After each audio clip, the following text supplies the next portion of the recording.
Hello, welcome to a meeting of the Architectural Review Board of Darien, Connecticut. It is Tuesday, September 17th at 6:58 p.m. at Darien Town Hall. My name is Elizabeth Geiger. I am chairman of the board. With us tonight, we've got David Humphrey, Cheryl Green, Anya Janis, our vice chair, and Kate Polselli. And joining us in 30 minutes will be Rebecca Morrison as well. Starting with old business, we've got ARB 21-2024, which is Crepe Choupette at 1029 Boston Post Road. Welcome, introduce yourself. Thank you. Lisa Elwell from Baywater. Adil was going to try to make it, but I don't think he could, so sorry about that. But he's the owner of Crepes. Okay. So we got your review of the first round, and we agree that it should be level for the facade. So Yes, so let's recap that. Crepe Choupette, you guys proposing a new awning. Yes. And it's next to pliables, and our feedback at the last review was that the awning wasn't on the same plane as the pliable awning. It looked a little odd since they were part of the same building. So we decided as a group that that's 100% right, but what we felt like was the best view for playa and crepe would be to lower playa and tuck it under the molding across the facade and then have crepe level with that, which still gives an 8-foot clearance from the ground up to the bottom of the awning. I felt like that just looked better to do that, to lower it seemed to make sense. Okay. We would relocate the hang sign, the blade sign, over between 1027 and 1025 so that it just shows better, so it's not jammed against the awning. And we would remove the existing facade lettering that would now be covered by the awning.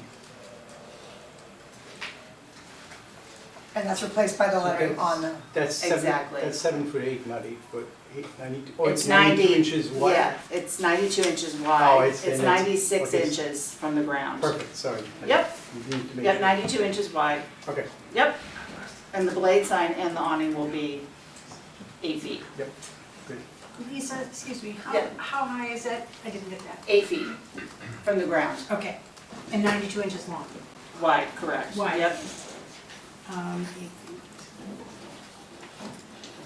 Lisa, the only question I Sure. have is the blade sign for pliable. So that's gonna stay the same location, Yeah. but the blade sign for Crepe Choupette, is that gonna be on the same plane? So, To match? yes, so, well, this will be a That's little bit higher. See, it's there. This Yeah. will be here. I don't know if it would really Makes sense. make sense. I know it's a rough mock-up, I know it's a. It is a rough mock-up. To me, it seemed weird that they'd be at different locations, but Mhm. I'm not gonna fall on the sword for it. I don't know Right. someone else's This one seems to opinion. make more sense Yeah, than the. we could see if we could level it when we drop the awning. I mean, that really wouldn't be a big deal. And I think it would make sense to keep it visually smooth across.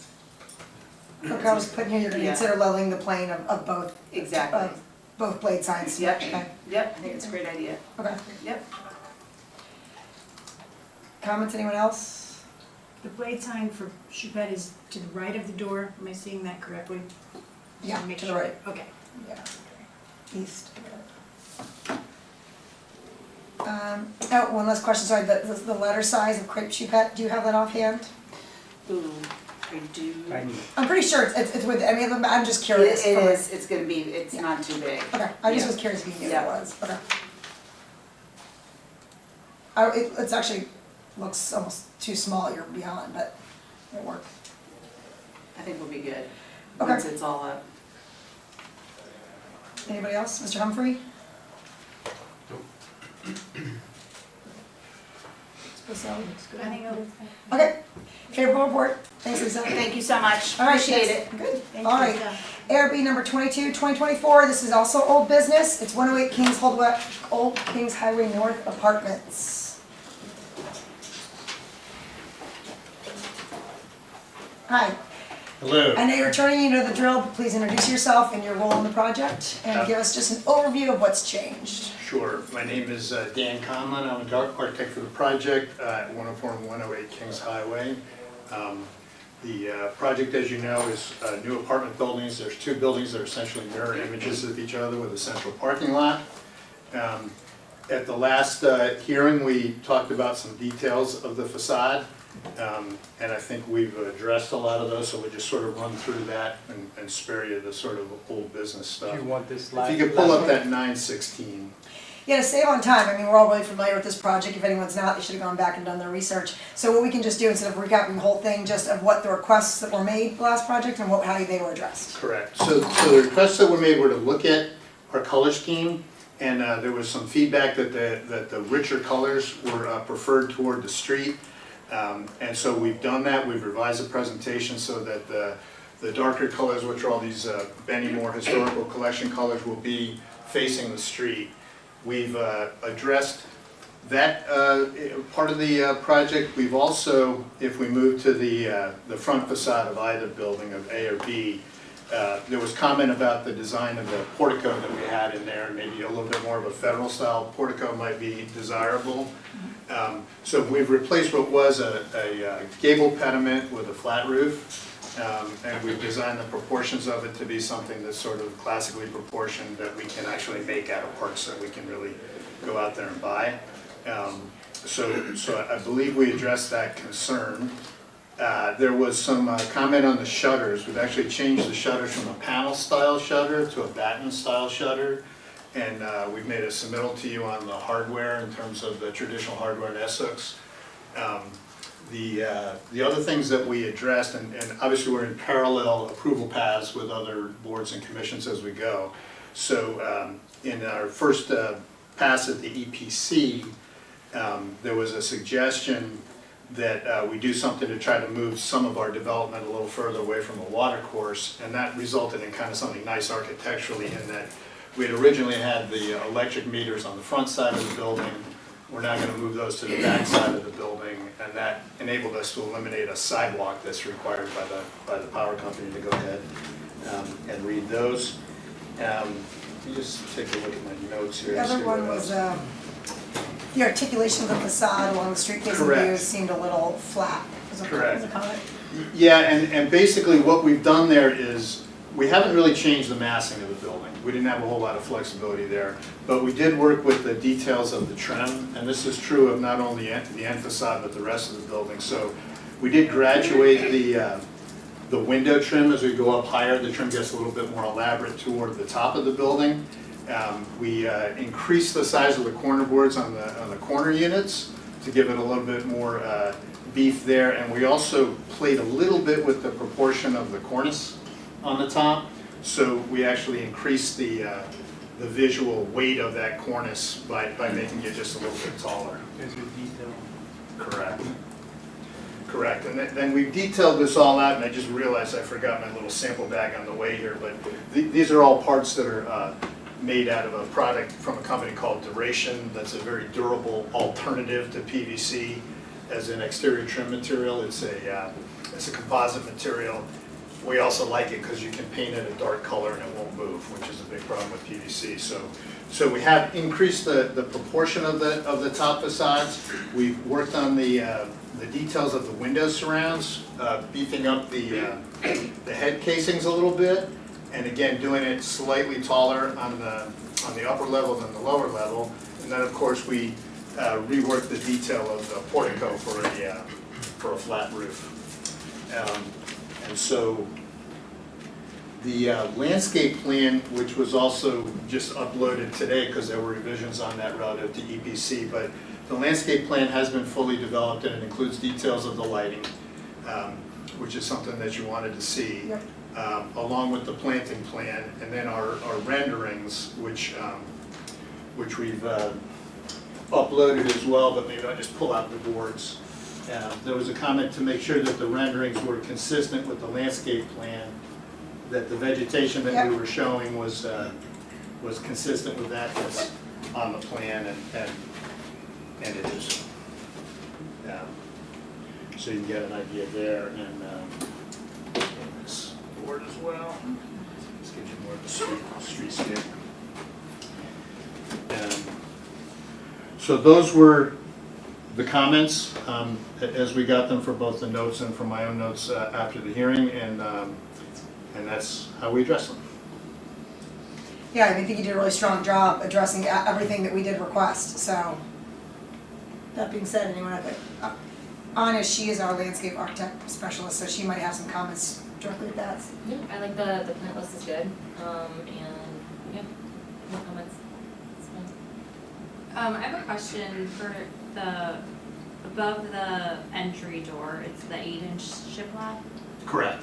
but on the back facade it's just 6-inch? And not recessed? In that tower? Yeah, in that tower, we're using the same siding material that we have in the rest of the building. Are you referring to this piece here? Yeah. Yeah, So that's the it's back just of the stair tower. So we're frankly not trying to call attention to it, so we wanted the siding material to be sort of consistent with the rest of that middle section. Whereas the front, we're just trying to make reference to the entry on the front facades. So that's why we chose to do that. Dan, do you have a list somewhere? I don't want to take time to go through it all, but do you have a list of the colors that you're using? We do, and it's in the boards that were submitted. And if you look right here, these are all the Benny Moore colors. Okay, I've got, and yes, the code numbers. I don't have that open, okay, great. Okay. You know, actually, do one other comment on the landscape plan. I don't think, you had proposed some sort of minor stone wall along the entrance. Is that still part of this design? It's still part of the design, although the scope of the stone wall has been reduced for a couple of reasons. We're able to Even grade. more? It was barely a foot in the first place. Yeah, well, we're making it even smaller, like going away in places on the front and the length of it is reduced on the side. And again, that had to do with some of the comments from EPC. They're trying to push, obviously as much development as they can away from the water course.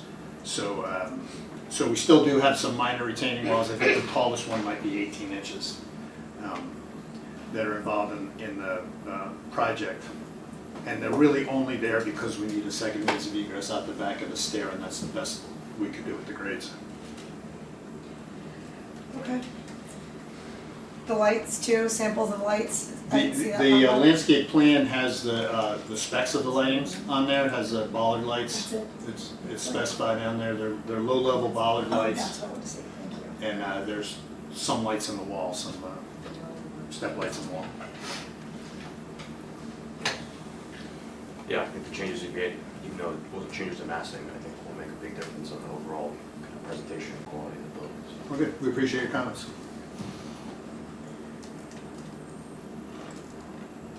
Okay, I guess that's it. So favorable report. You did a really nice job. Thank you very much. Thank you for addressing it all. All righty, bye-bye. You'll get a letter from us, but you can proceed with, planning and zoning and the rest of your, with approval in the meantime. Very good. We'll get it up. Thank you.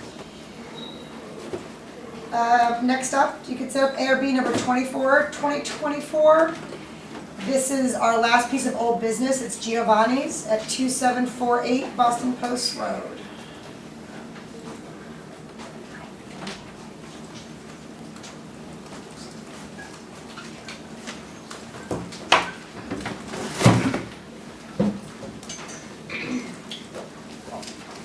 This is for Giovanni.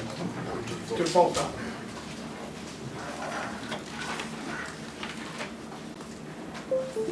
Let's start with the computer. Do you prefer maybe open the USB or the? Click Giovanni's, and then it'll take you to the, right there, that PowerPoint. All right, guys, welcome back. Hi. Hi, so you guys, you'll be on camera too. You can sit there, but can you guys introduce yourself as well as Mr. Massey in case you need to speak?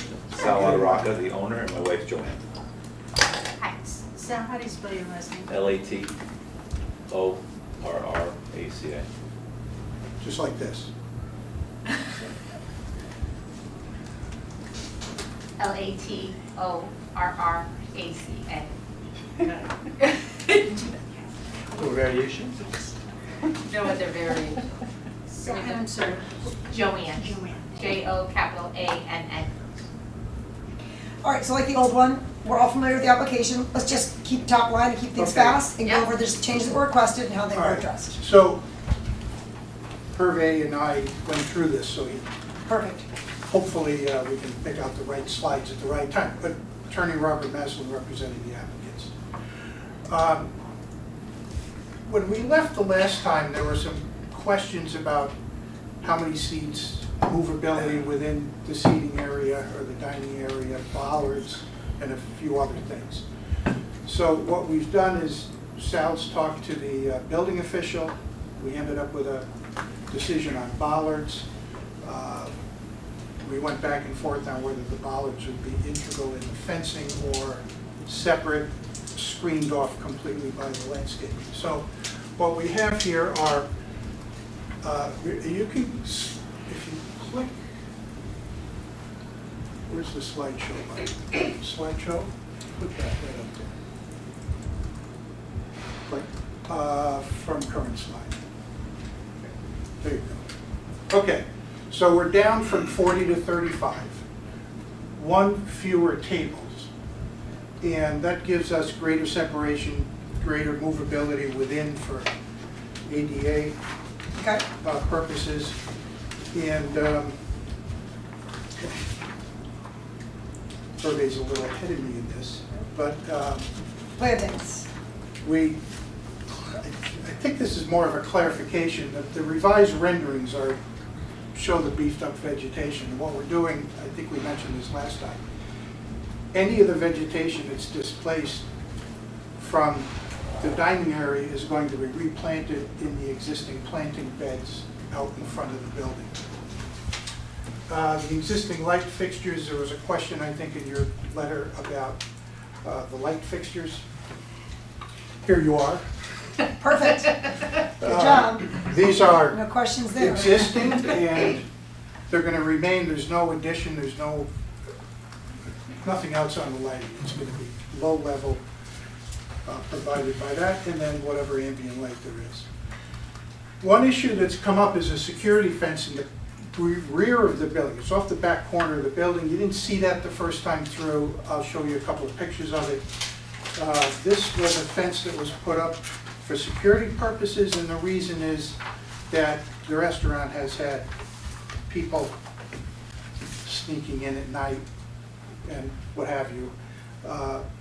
I think there was also a concern about a neighboring business that was supposed to go in on the Stanford side, and their patrons coming over, but it's a good security measure, and you'll see the fence is very similar to the black metal fence that's along the front of the building, along the water side of the dining area.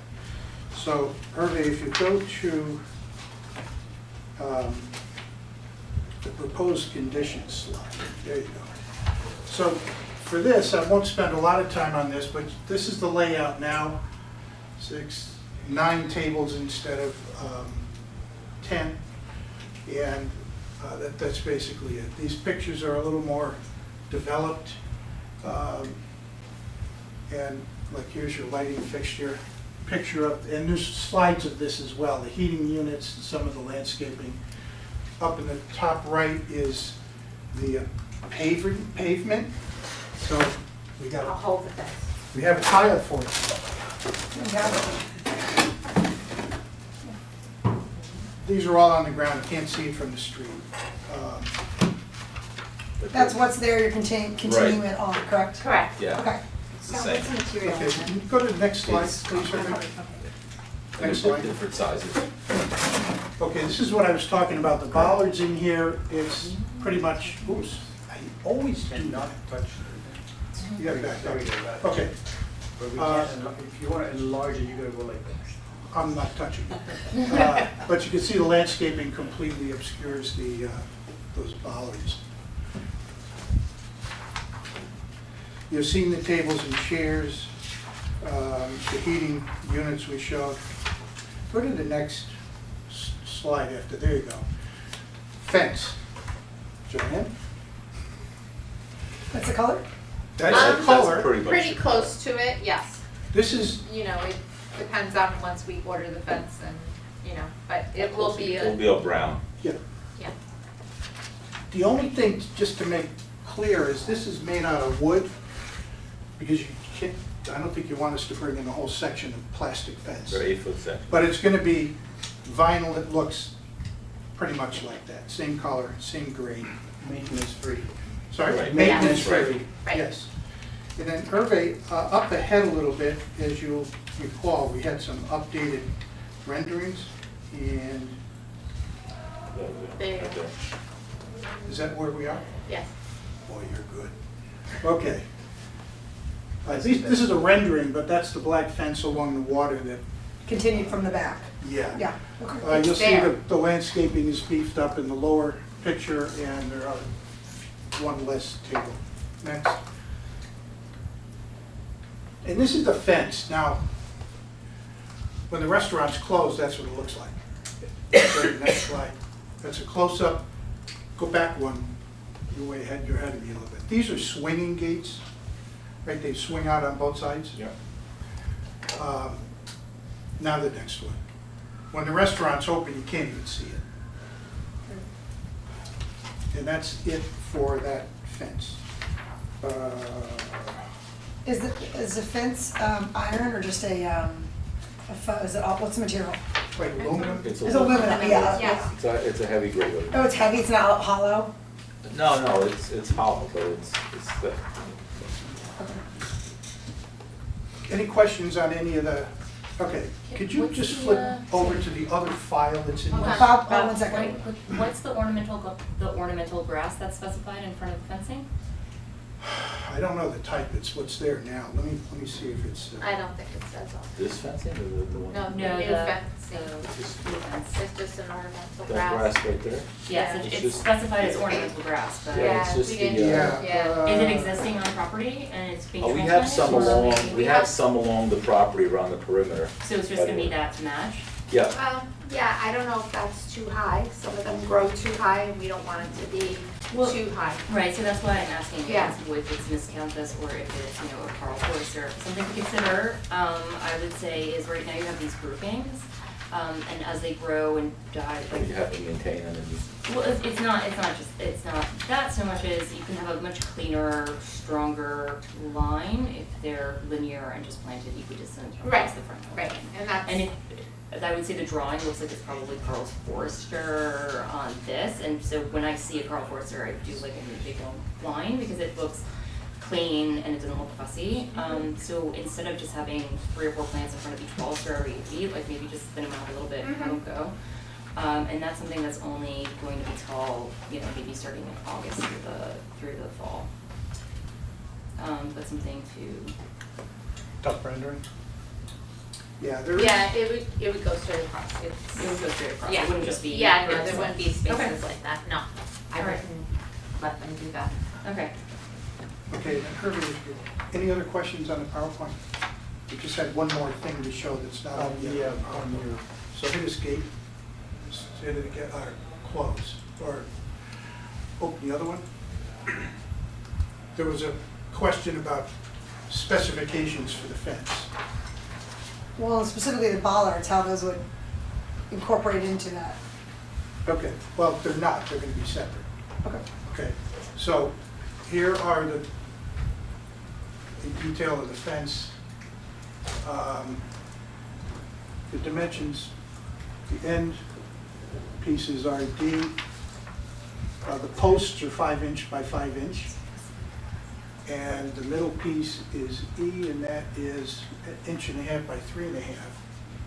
That is 4 feet high. so 5 by 5 is a good solid post, which is Yes. what's Yeah. the reason what happened to my files out here in here. So PowerPoint.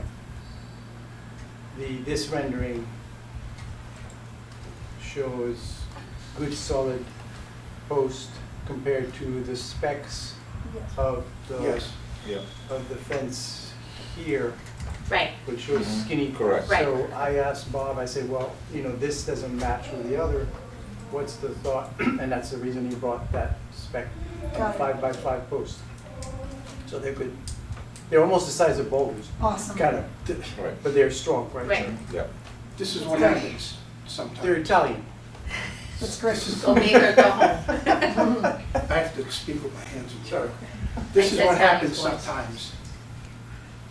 You think you're gonna go with the bollards incorporated into the fencing, Yeah. and you find out either they don't make them, or there's a cost issue, or availability, and then you end up doing it separate. So That's that really all. is in lieu of bollards, those heavy large posts? or No, so no, bollards the are- bollards are gonna Bollards be are in In front. front of it. Okay. Bollards are gonna be there. We're The gonna bollards try are to still gonna map, be there. depending on what the spacing has to For every be. 42 inches. So we're gonna The try, bollards. it's either gonna go right in front of the solid post, would be ideal. So why is that incorporated in here? Why the bollards, why the imagery and specs of that not part of this? What do you mean? The bollards, I'm missing them. Did I? Oh, No, you are missing because they're not in there now. right, Why? because this rendering was Was done done before. when the plan was to Before, incorporate it yeah. into the fencing. Originally, the bollards were supposed to be that post, Right. Yeah, right? And then when we went to And the now the fence manufacturer, he says that, you know, it's Right. difficult to do. so I thought this was fleshed out before you guys came here, because you can't get a final approval until that part is part of it. Well, we'll send you a drawing with it. All right, It's, looks Just- good, what we got, you guys did a good job. Yeah, We'll come in with, send a final PDF that includes the bollard yeah, of information. course. yeah. Any other thoughts, questions? The Okay. bollards were made I every just- 42 I have a 42 inches. clarification. Is that gonna line up with the post? No, those I think, I believe, the fence posts are every 8 feet. Oh, it's on the Every 8 specs. feet on the fence and every 48 inches. The fence is 90 8-foot inches. sections. Right, and then the bollards are 40, like, I mean, Every it's, 42 they're specified inches. over here at like 42 spec inches, sheet. like, you know, plus or minus, but if Yeah. they're at 48, then they'll still line up. Yeah, You should ask them to shut the building department specified every 42 for the bollard, every 42 inches. So we Okay. try to line them up as much as possible, but that's, The spec sheet shows 90 inches from the inside to the inside, and then 40.5 yeah, so they could probably line up. on with that some of inner, it. you know, in the intermediate inner post. vertical piece. So that's it. That's it. Did you have another question, Mr. Humphrey, about that? And Jason, good, you were? No, I mean, if you don't line up, but you have to follow what the building department tells you. Yeah. Spacing, so. And check with building.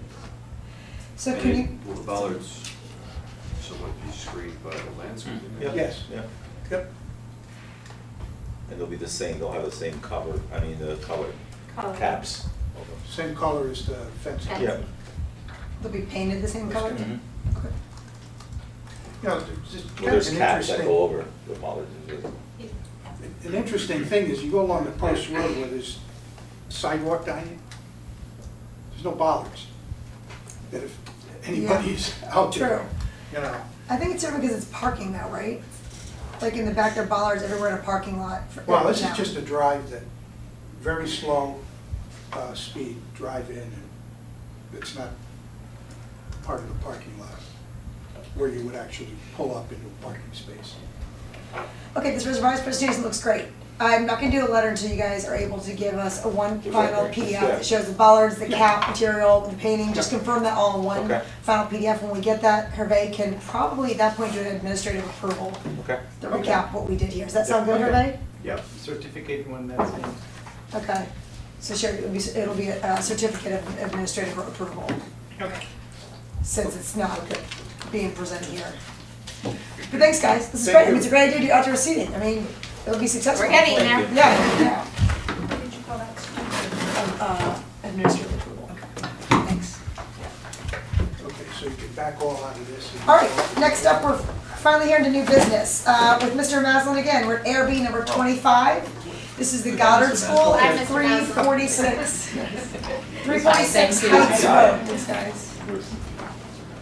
It's the Goddard School at Heights Crossing in downtown Norton Heights. Mr. Maslin, I think actually one of your applications might have been popped into that last one. I think there's a PowerPoint that actually hopped into the Giovanni's. Yeah, we noticed that, okay. Okay, so it's in this Yeah, we one as well, fixed- you have it we here. fixed it. Okay, so make sure you have it here. Otherwise, you were gonna have Goddard in Giovanni's. Okay. All right, so we're in a new Cancel that business, one. new application. Mr. Maslin, can you present yourself Sure. and your role and introduce I your am fellow? Attorney Robert Maslin, representing a few people here.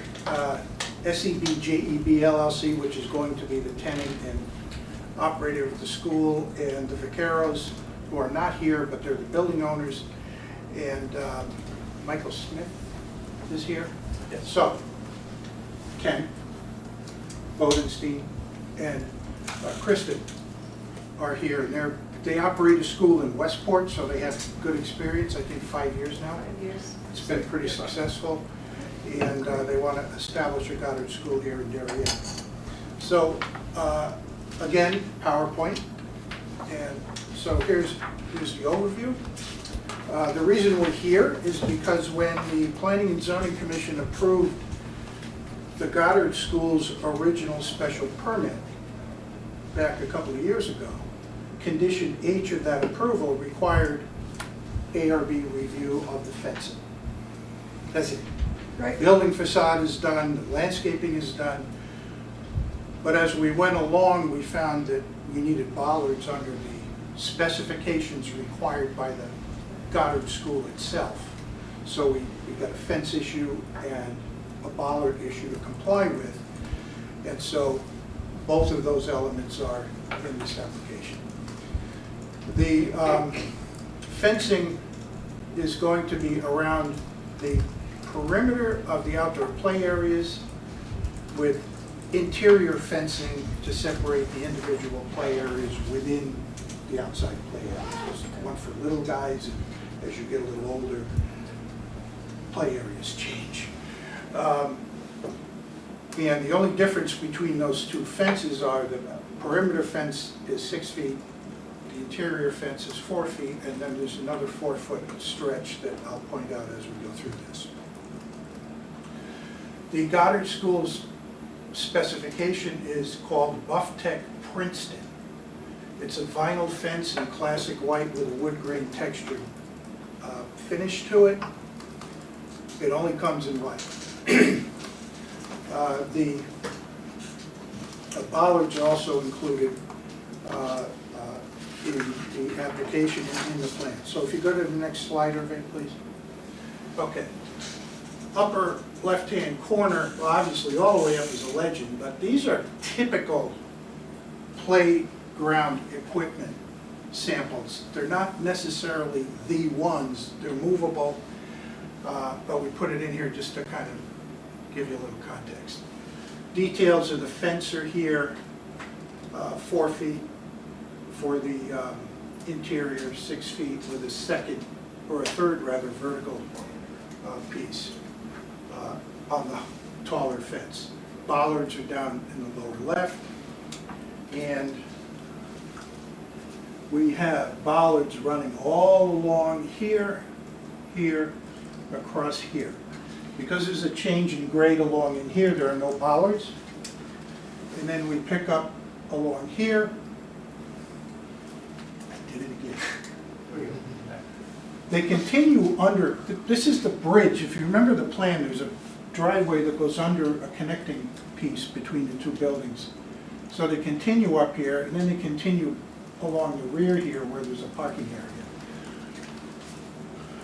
All told, there are 55 bollards. There was some question in the numbers. We finally got that resolved today. I think there was a little confusion with which bollards Goddard was adding to the plan and which ones were already there. What was a bollard, what wasn't a bollard, but that, we ended up with 55. Okay. The school is going to occupy first floor, this whole, what color is that, brownish? And the play areas are in the back. And there are 4? 3. 1, 2, 3, and then this is, I'm sorry. You're at 3. 1, 2. Okay, 1 and 2. I guess that's, Yeah, that's all connected. okay. All right. So that's it. The one-way drive goes in to the right, and then traffic turns to the right to go into the garage or go into the rest of the development. And coming out to the left of the garage is one-way drive with angled parking adjacent to the playgrounds. So if you go to the next slide and then the one after that, renderings. Okay, next.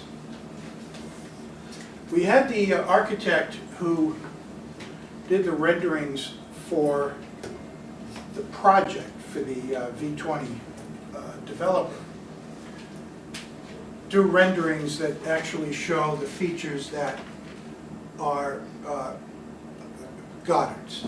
So you'll see here, this is from Heights Road looking north. The corner is just off to the left of the picture, and we have these blue bollards across this part. This is recessed.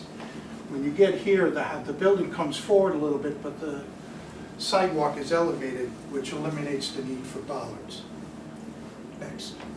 Now this is from pretty much the corner, looking northeast, and the bollards continue around. And then you have the white fence 4 feet here with the bollards.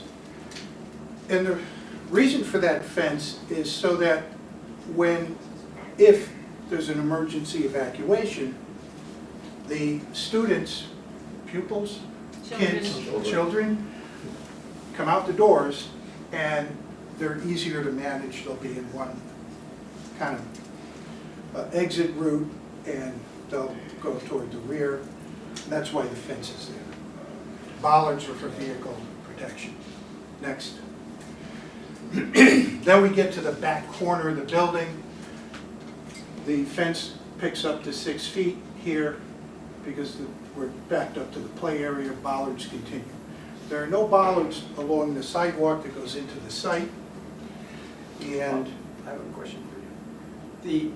This is a lot of bollards, right? yes, And was there any way in the site development to create a sort of embankment or something else in some areas to relieve from the flat site and all these bollards? Or, you know, create an obstacle for the car that would be maybe a stone wall or some sort of device that would not, because typically Yeah. for me, sorry if I interject this, No, we had the same typically the thought. bollards for me are placed right where there is going to be a parking space, or right where there's going to be a driveway or drop off like at Giovanni's. But this is recessed, you know, quite a few feet because of the vegetation and a nice buffer zone. But then there's still a bollard in front of the fence. So I'm wondering did you guys have discussion about this? this was a Goddard safety Yeah? requirement. Oh, is it? So Okay. when the building was built, it was built on a relatively level grade. I mean, there's a little bit of pitch to Sure. it, but relatively level. If you were going to raise it, now you're changing the first floor elevation, the building is going up, and it's going to just I was have a ripple thinking effect. raising Yeah. You mean like a strip. berm? Like a berm? Yeah, berm. We didn't explain that. Well, But actually, that involves filling and, go ahead. yeah, and there actually, you know, there were a lot of iterations of this over time, but, you know, initially when we did go through planning and zoning, and the initial anticipation was we were gonna actually need more bollards than this, and I don't remember the exact details because it was the Vacaros who did this, but in order to help accommodate us, there were along Heights Road, you know, when they were designing the walkway for the emergency evacuation for the classrooms, there were actually changes that were incorporated there that allowed us to not have to put the bollards I there. see. So because of doing something similar to what you just described, we actually were able to reduce the bollards, but that Okay. was the only spot in which Yeah, it it's was the only place you feasible could to do do it. it. It's, I think it's also a function of the way the grade runs, because Heights Road's a little bit lower. Yeah. Okay, I just wanted to bring that up. Okay. Next. This is the back. Bollards along the parking I area. mean, that makes sense. Curb That's where you stops. see bollards. Yeah, curb stops. That makes sense, along the road of this, you know, $10 million building. So if I can just That makes interject, sense. our standard for Goddard, I'm the site development project manager for pretty much the East Coast. Me and a couple of other project managers handle the East Coast, but our standard is to put bollards 30 feet from any drive aisle or drive lane or street. So if we have a 30-foot separation from a street to the playground or school, then we don't put them, and that's why they're shown as they are to meet our standard. 30 feet is. Goddard is a couple of notches up Yeah. in quality, and this is just really good safety enhancements. And security too, with the Well, fencing. Absolutely. Okay. And this next slide, and this is just a view looking from the front between the two buildings, the garage on the right and the other part of the building, looking straight down toward the play area. Okay. Question about specifications. I talked about this a little bit, 6 feet around the perimeter, 4 feet between play areas, and I mentioned the other 4-foot section. White's the only color. Goddard specifications. The bollards are McHugh Crash Court S10s, 40 inches. I had 77. We went back and forth today on the actual count, and I think one of the problems was some of the bollards were counted that shouldn't have and vice versa, but it's actually 55. And they're shown, the ones that are not covered by building are shown as purple dots along the frontage. Hollow Tree Ridge Road, part of Heights Road, and in the back there along the drive. They're available, I put here blue or gray because I had samples of those colors, but there are other colors that we can explore. What was the reason for choosing blue? Sorry? What was the reason for choosing blue? Blue is kind of like the school color. Yeah. It seemed to stand out much more than blue. Well, you'll see in a second. Let's next. This is the company's photograph of that particular kind of fence. Next slide. These are photographs of the actual fence in place in Westport at the Goddard School. It was put there 5 or 6 years ago when they set the school up. And you'll see the blue umbrellas. There are But you no guys said bollards there had to there. be bollards everywhere, 30 feet in your school standard. So this is a So- rail. But you also have Well, there's, concrete wall there. I mean- What's the gentleman's name here? Michael. Michael, you had said. Yes, that- there's a guardrail there.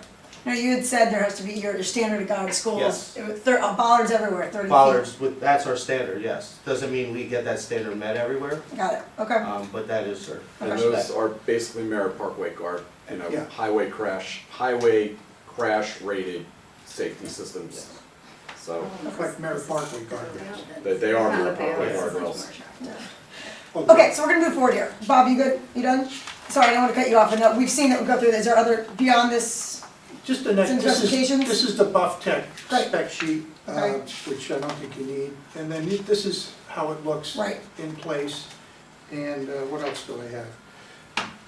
Next slide is gray, if you wanted to consider gray. And then go to the next slide, everybody. These are the color options for the bollards. So back to your question about blue standing out, would you like white? White will blend in, it'll serve the purpose. They're not going to jump out at you. There's a light gray, darker gray, blue is in there. We were told We're blue looking for was your the input color on that they this school up the if you'd street. like. I think here's a concern. You're not getting a favorable report, unfortunately, at this meeting. I think you guys have done a nice job putting together some really strong renderings and a really thoughtful presentation. But until you guys are able to demonstrate to us and flesh out another alternative of why a berm or something more fitting with our town's high level of design, especially this building, I think we have to see that fleshed out as another option and not just this. It's just too visual, like the corner, it's not like Westport, it's right next to the highway, it's tucked in, it's not in town, right? This is our second downtown basically, and you're putting this right on the corner, it's Not a fitting in lot. character with the town. I don't mind the whimsical blue bollards, I understand why you have them on the inside, I think it could be a fun Yes. way of playing at it, but I think there's something, it needs to be revisited on the outside, I think there's more potential here for something. Yes. Again, stronger, better, more architectural style, and in fitting with Darien's town standards. Does that make sense? It does. We can take a look at a berm, which my initial thought is it's probably not going to work. It doesn't meet the zoning requirements because it's too close to a boundary. It requires a filling application. If something doesn't work, then you guys need to show us proof of why that doesn't, but Okay. there's gotta be other alternative ideas The that we can be guardrail, creative with. the guardrail The would be guardrail. less, could be Or like better, a low be a stone linear wall. thing. Yeah. I was thinking low stone A wall low too. stone It doesn't have to be like, Right. That's the olive A house, country you're ridge talking road. about a road that's been there for almost 400 years. It's all stone walls, I would lean into that. That may be cost prohibitive, I don't know. I mean, we'll see. How We'll much is certainly a look into baller it. per baller? I was just curious because 55 Yeah, times what, it's a lot. $1,000?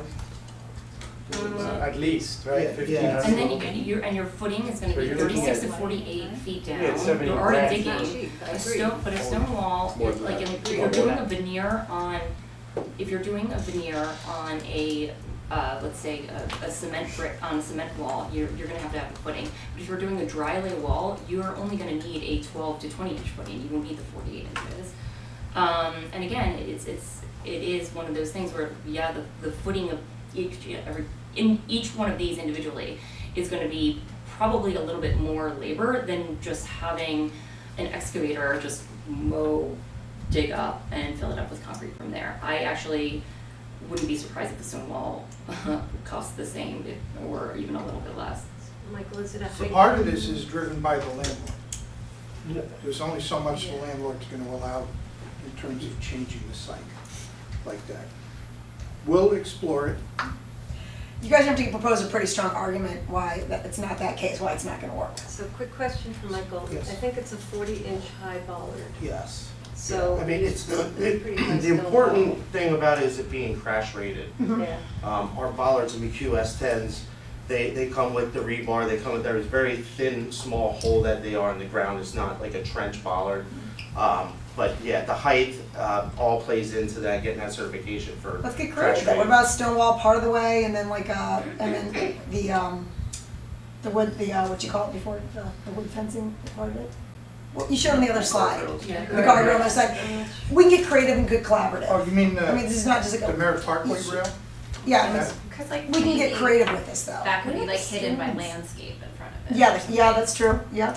I mean, landscaping, That's exactly right. landscaping is a great way to solve some of these issues, to tuck it in a little bit, hide it a Make little it, make bit. a darker color and landscape it, so it Yeah, yeah, tuck it in, kind of disappears into yes, landscape. into grasses and things, yes.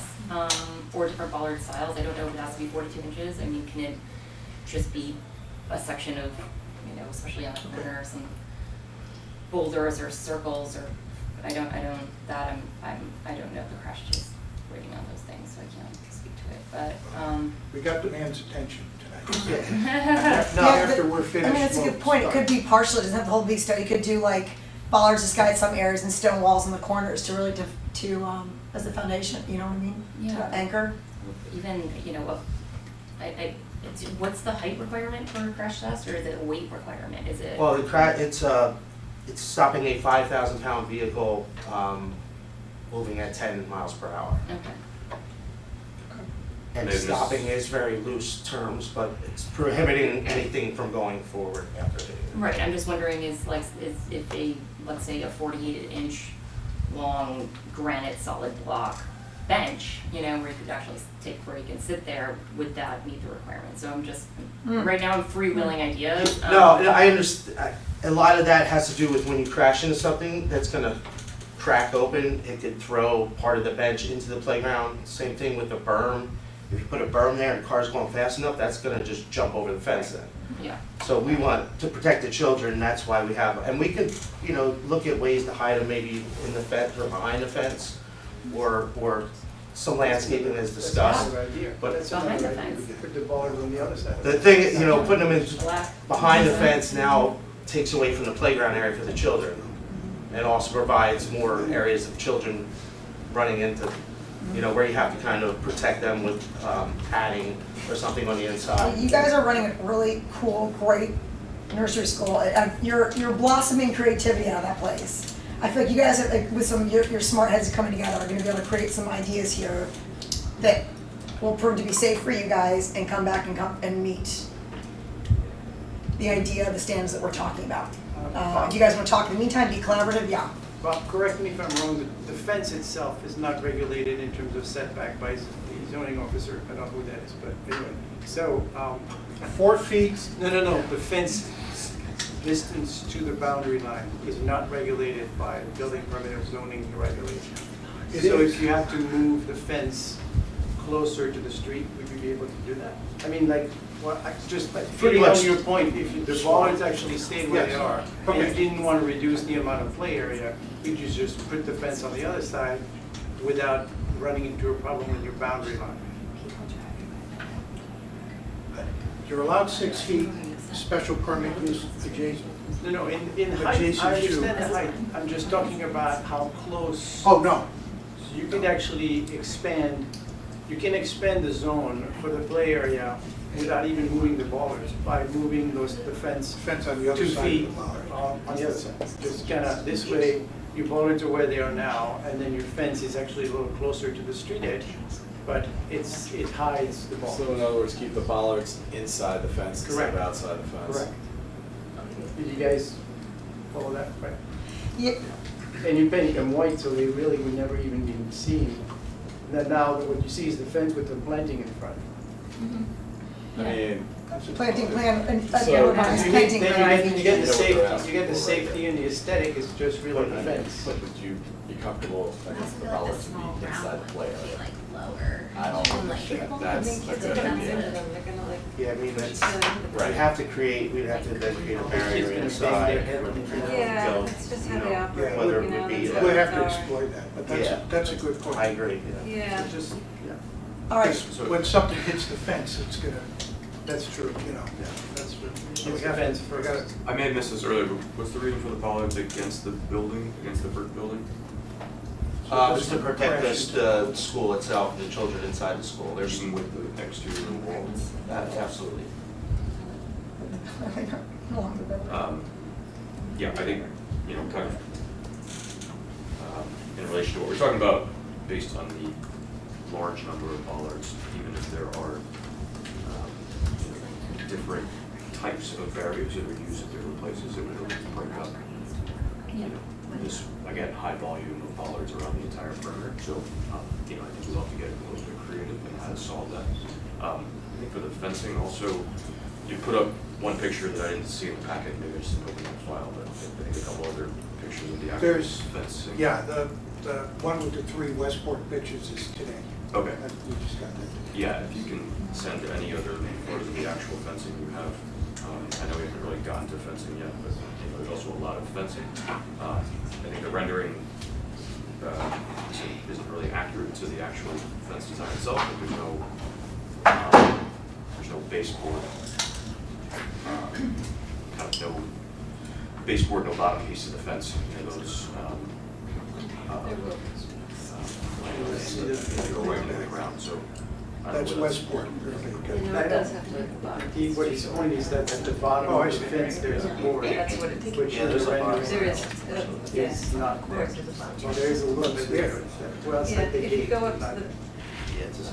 It's okay, it's right. yeah. It's a rendering. Yeah, it just, What's this? I don't know whether, hesitate to say solid panel, but potentially maybe at least along one side.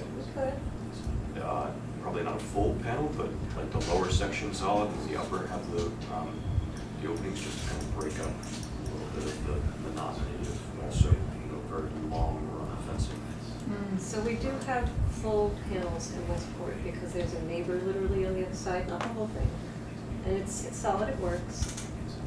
I mean, what makes this helpful for us in this industry is we want to see what's coming, we want to see what's going. So we really need to have something to be able to kind of see through on this side, maybe along the back where the walkway is, if that's solid, The north glare area. that's fine. Because that helps us too, because then people But don't that always look at walkway it. is gonna be open to the public, I'm not sure you want. Yeah, you no, want we don't to make that necessarily. Shielded either. I mean, I could go either way, Prefer them honestly, to- it doesn't matter. I like where you're going, Mr. Humphrey, though, to like to break up the monotony of this, though. This is I think if you can, again, send whatever photos you have of this actual fencing so that we can get a look at it, give you a sample, I know you mentioned wood grain texture, which obviously we can't see from here. And then also, if you do have the solid panel option, give us a look at it. Sorry, it's not what it says. Yeah, That's I'm weird wondering now. whether, It looks like we have two. I'm wondering whether you have this where it's not half and half? full height solid, but then the bottom They half may. is solid, and it'll be filled in time. May, I'm not sure. Actually, you know what, I think it looks like, I think it's You mean like a access. privacy fence? Might be access at the top, I have to look at the catalog. Well, it sounds like this is a specification for the guidance school, so if you would find out what options, that would be great. This right here is our standard, there's really no other options other than, we can look at something that's, That's different than this. Well, this is the back. If you go to the other one, hold on. Which one? So this is this, that's what it is. Yeah, that's a little That bigger. fence is different than this fence. I mean, these, It is a touch, it is. but these are wider than those, right? So if you can just, we can clarify what the standard is and then what the options are. If it's this that we're looking at right now, then that's good for us to. So this is the 4 foot, this is the 6 foot open, that's Correct. the 6 foot solid. It's actually 8 feet solid. Okay. So if we can maybe look at the 6 foot solid, just so we get a sense of what that scale is. It's obviously. Do you need it in a rendering?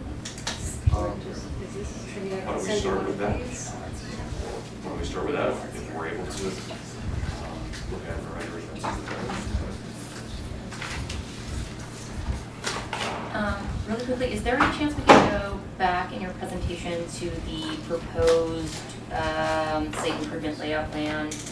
I'm not sure which page that's on. This. No, one more. One more. There. So just really quickly, I'm wondering if a solution could be having a, I don't know, maybe 20, 25 foot wall on that corner, right? So that takes care of all the bollards on the corner.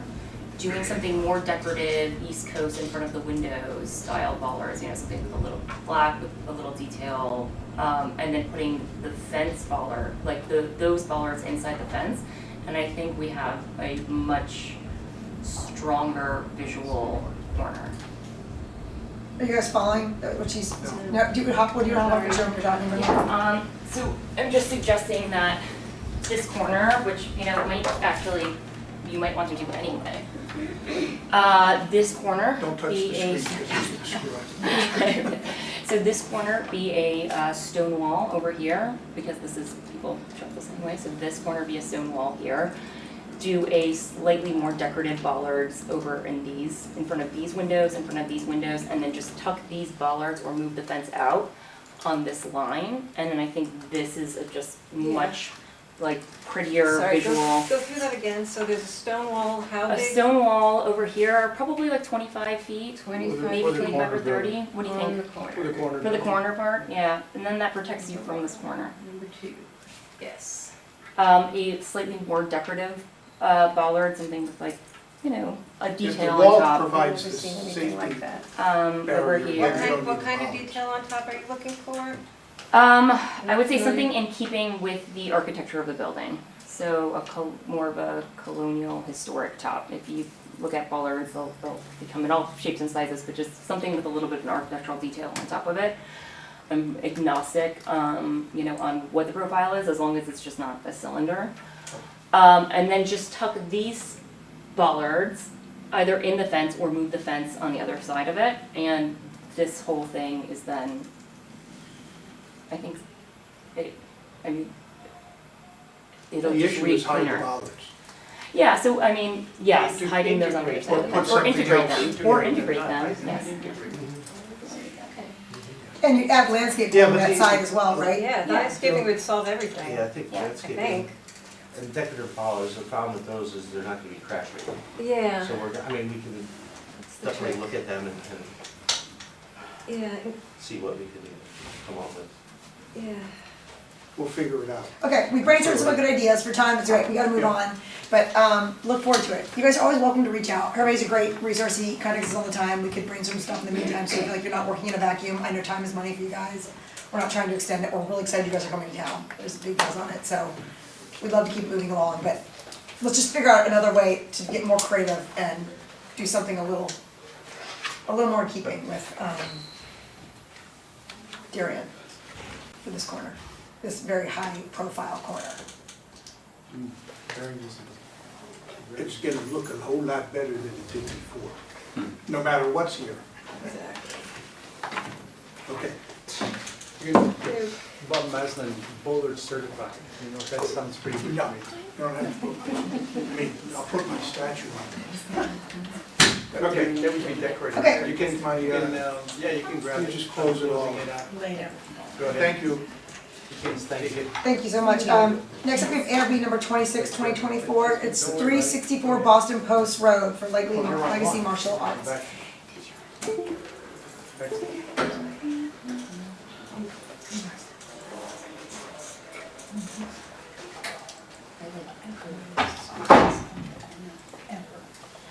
Okay.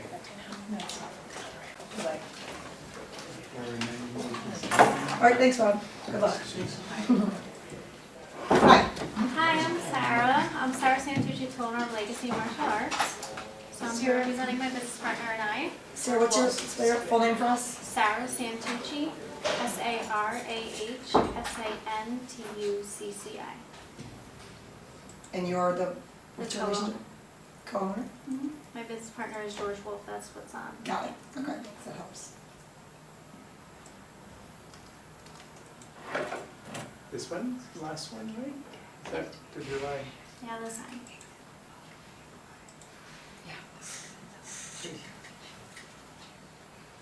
That's what I have. I'm sorry? That's what I have. That's, yeah.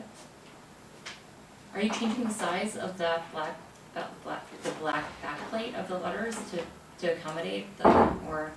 So that's already been done. The landlord had required for us to use the same company as the last tenant, and to go by the same dimensions. So we just followed his request and Perfect.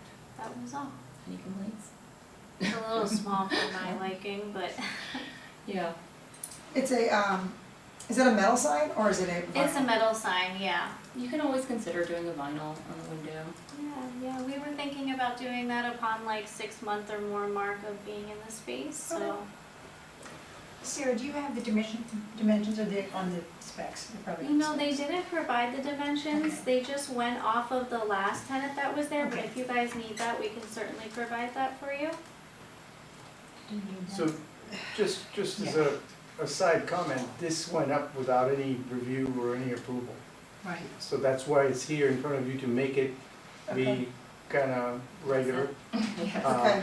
So we've seen it, you guys liked it, then it can get a building permit, which, you know, is usually given before you put the sign up. But in this case, you need to file a building permit to put a sign up.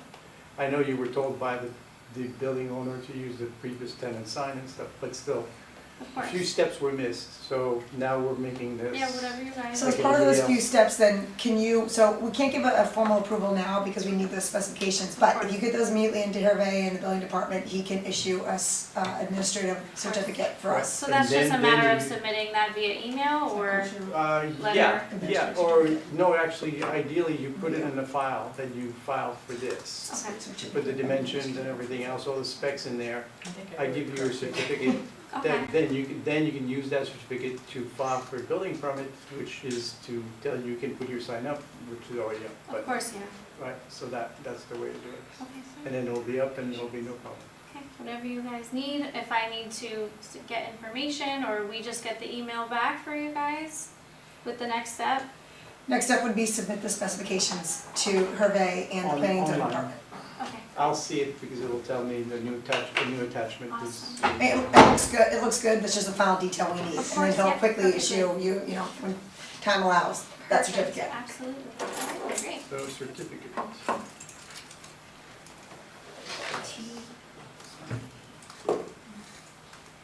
All right. So, by the way, specs of the sign and the copy, Okay, right? Materials, size, and then copy size. absolutely, Okay. okay, great, alright. Thank you so much for being here, sorry. Yes, thank you, no, I appreciate it, have a great evening. You too. All right, we're now at ARB number 28, 2024. This is Inspire Train Fit at 770 Boston Post Road.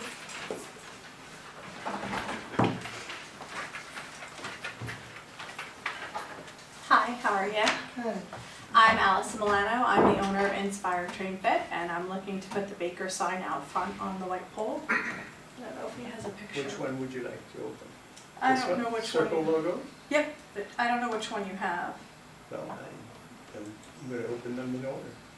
Here's your circle logo. So that's pretty much what the sign is gonna look like. Signs Pro of Stanford is gonna be installing the sign.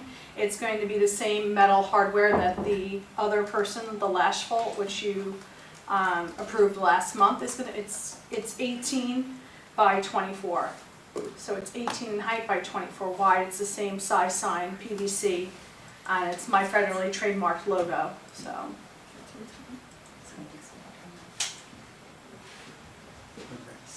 So this is the same building as we have Lash Vault, Trija's. No, they're gone. They've been gone since August. Lash Vault? No, Lash Vault's there. The jewelry place is long gone. She left the beginning of August. I have her space. I took her space. Okay. So I wouldn't exactly say long gone. We heard that applicant twice or 3 times here. Yeah. We saw her She a was bunch of in times. our last so meeting. I would ask that you moderate your presentation. Number one, also, this is the bracket that you're proposing? No, this is the bracket. I guess you guys don't have the up-to-date one. I didn't have like a picture of that bracket. So that's the actual sign from the Sign Pro, exactly what's gonna go up in that house. Yeah. Great, thank you. So it's the same bracket that's for Lash Vault. Yeah, correct. Okay, so. And that was emailed, that was sent. This original one was just done so that I had it in time for the actual like application deadline. Okay. And then I had to wait for Sign Pro to give me their actual. Is this the existing bracket? It is existing for Lash Vault. So as I'm absorbing this, the one thing that I'm sure Mr. Humphrey was 2 seconds away about to call it is the copy on the logo. Descriptive copy, not allowed in town. So that sign's gotta get down to just your business name. So the wellness, mindfulness, longevity can't be on there. Okay, so that has to be taken off there. Okay, no problem, that So can be may, done. and it is something to consider. We drive by there often, I drive by there often, it's hard to see that. You might, your logo's cool, I think it's neat, but if you're changing that, you might wanna even think about redesigning the sign to where you can see it better. You might not be able to see Inspire, Train, Fit, maybe you will. No, you'll see it, it's really bright, the colors are really bright, so Okay. you can see it. Okay. And it's a big sign, it's not a small sign. But this logo is federally trademarked, so I'd hate to have to change it. That's part of like the You don't have to whole change it, but the, Just take the words but off the the descriptive bottom. copy would have to come off. Okay, It's a cool logo. Yeah, thank I- you. Since you can't have the black lettering, I might recommend you take the outer blue circle off, and you might be able to gain an extra inch or two to make Inspire, Train, Fit in your logo Yeah, make it slightly popular. larger. Just a suggestion. Wait, Dave, can you repeat that? I'm sorry. I'm just saying, one suggestion might be, since wellness, mindfulness, and longevity can't be on there, you don't really need the outer blue circle, unless it is part of a logo. It's that is- part of my logo, I'm not really looking to change the logo. I will gladly take the black lettering out, no problem. Okay. But I'd like to keep my logo intact the way it is. Okay. 18 by 24, and it's a metal sign? Nope, it's a PVC. Right.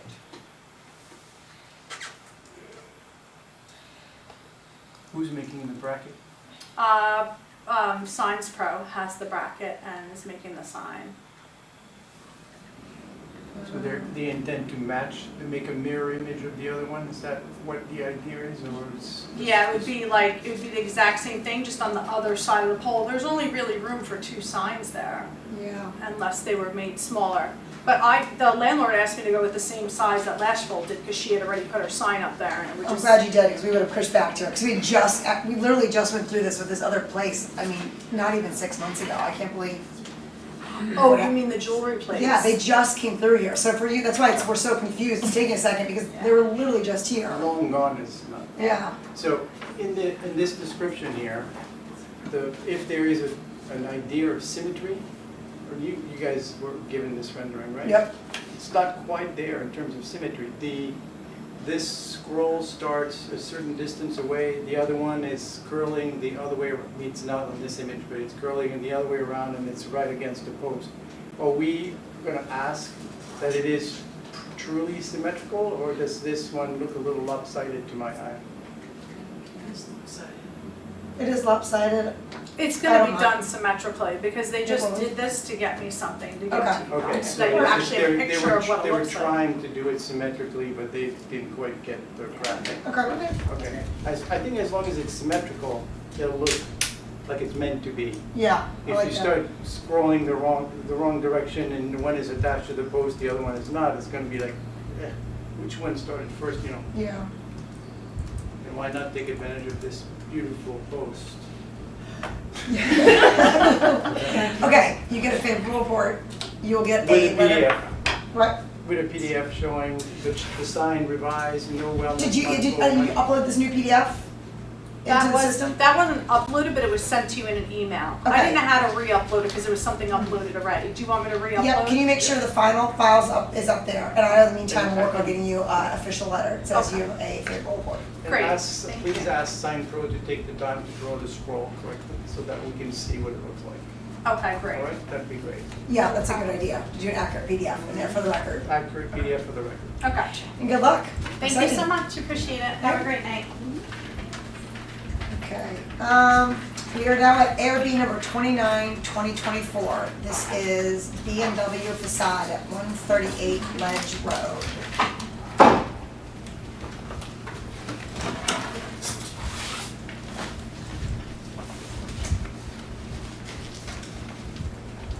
Mr. Wilder, please. Wilder, please, and I represent Darien BMW. We were here in 2020 for a number of times and then wound up going directly to P&Z to get approvals.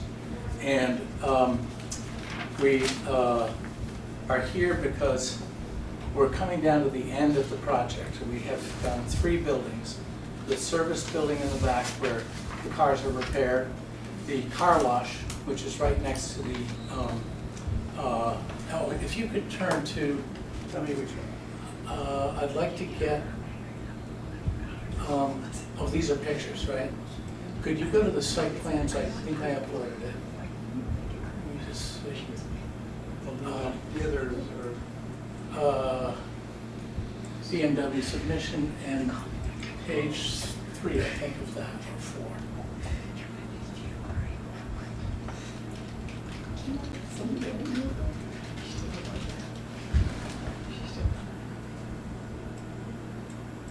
Slide down one. Big file. Next one. Next one. This is the one. This is the site plan. Yep. And so this building, the service building is constructed, the car wash is constructed, and we're talking about the sales room showroom. And that's the same sales room showroom that's been there for 35 years, basically. And what has happened, we've torn out the rear. There was a long service bay with 18 service bays in it. That's been torn down. It came all the way out to here. And what this is now, a service entrance where car owners will come in, check their car in, and then they'll go to the service building for service. This is under construction, and we're on track to finish up sometime in the first quarter, preferably Justin Robarge, the architect who's with me, says in January. And what has happened is BMW of North America realized that we got approval to keep the existing facade.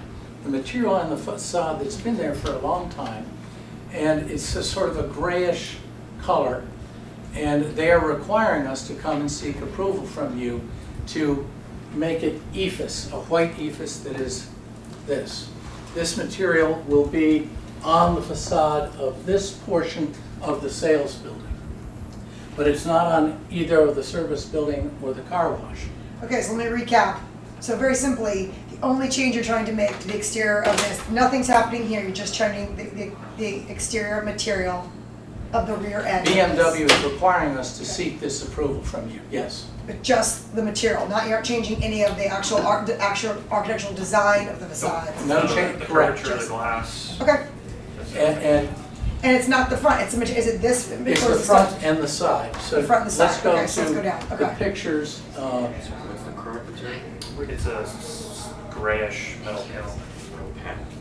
And what do you call this? This is EFIS, so it's exterior insulated. It's EFIS, right? That's how it's spelled. You want renderings? Yeah, let's, the renderings that we uploaded today. Oh, no, that's September 3rd. Do the ones that were uploaded today. 'Cause those will be-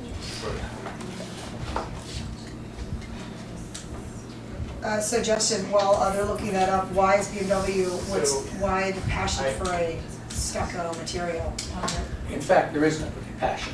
That's, yeah, so obviously as a lot of car dealerships dictate what the dealership's gonna look like, so this new rendition, which is called Retail Next, they are requiring that the building's exterior be a white EFIS.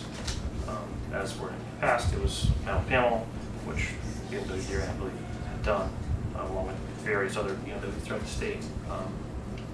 So I'm not sure if there's a rhyme or reason rather than for BMW Munich to, that's what they want. The Well, dealerships there's look none like. of them say rendering, and today's. Those bottom two, the View 1.4 gray metal panel, Is this, and then they're the PDFs. So this would be. This one? Yeah.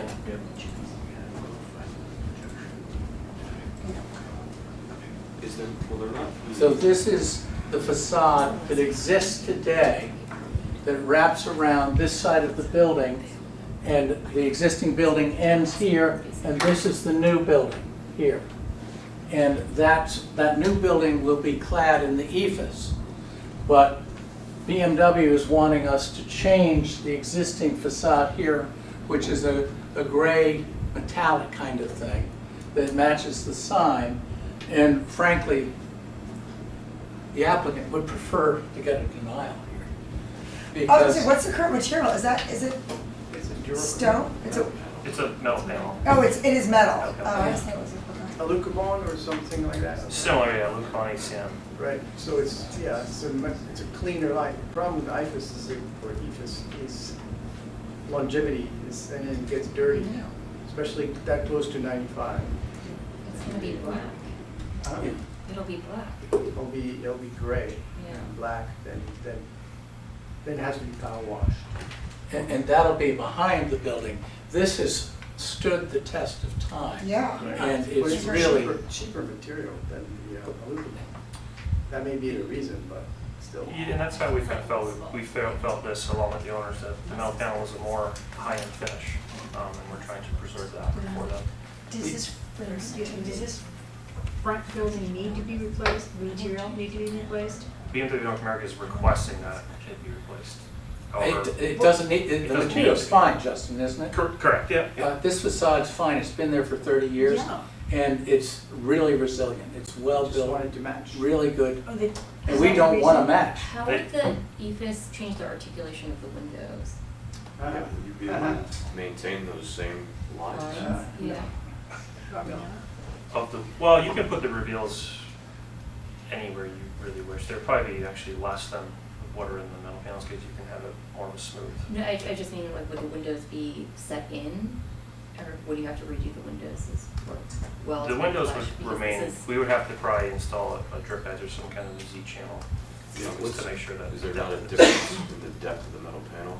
I mean, I know, I'm sure there are clips, but I mean, that's quite a thick insulation board. Yeah, so there definitely would, there would be a slight difference.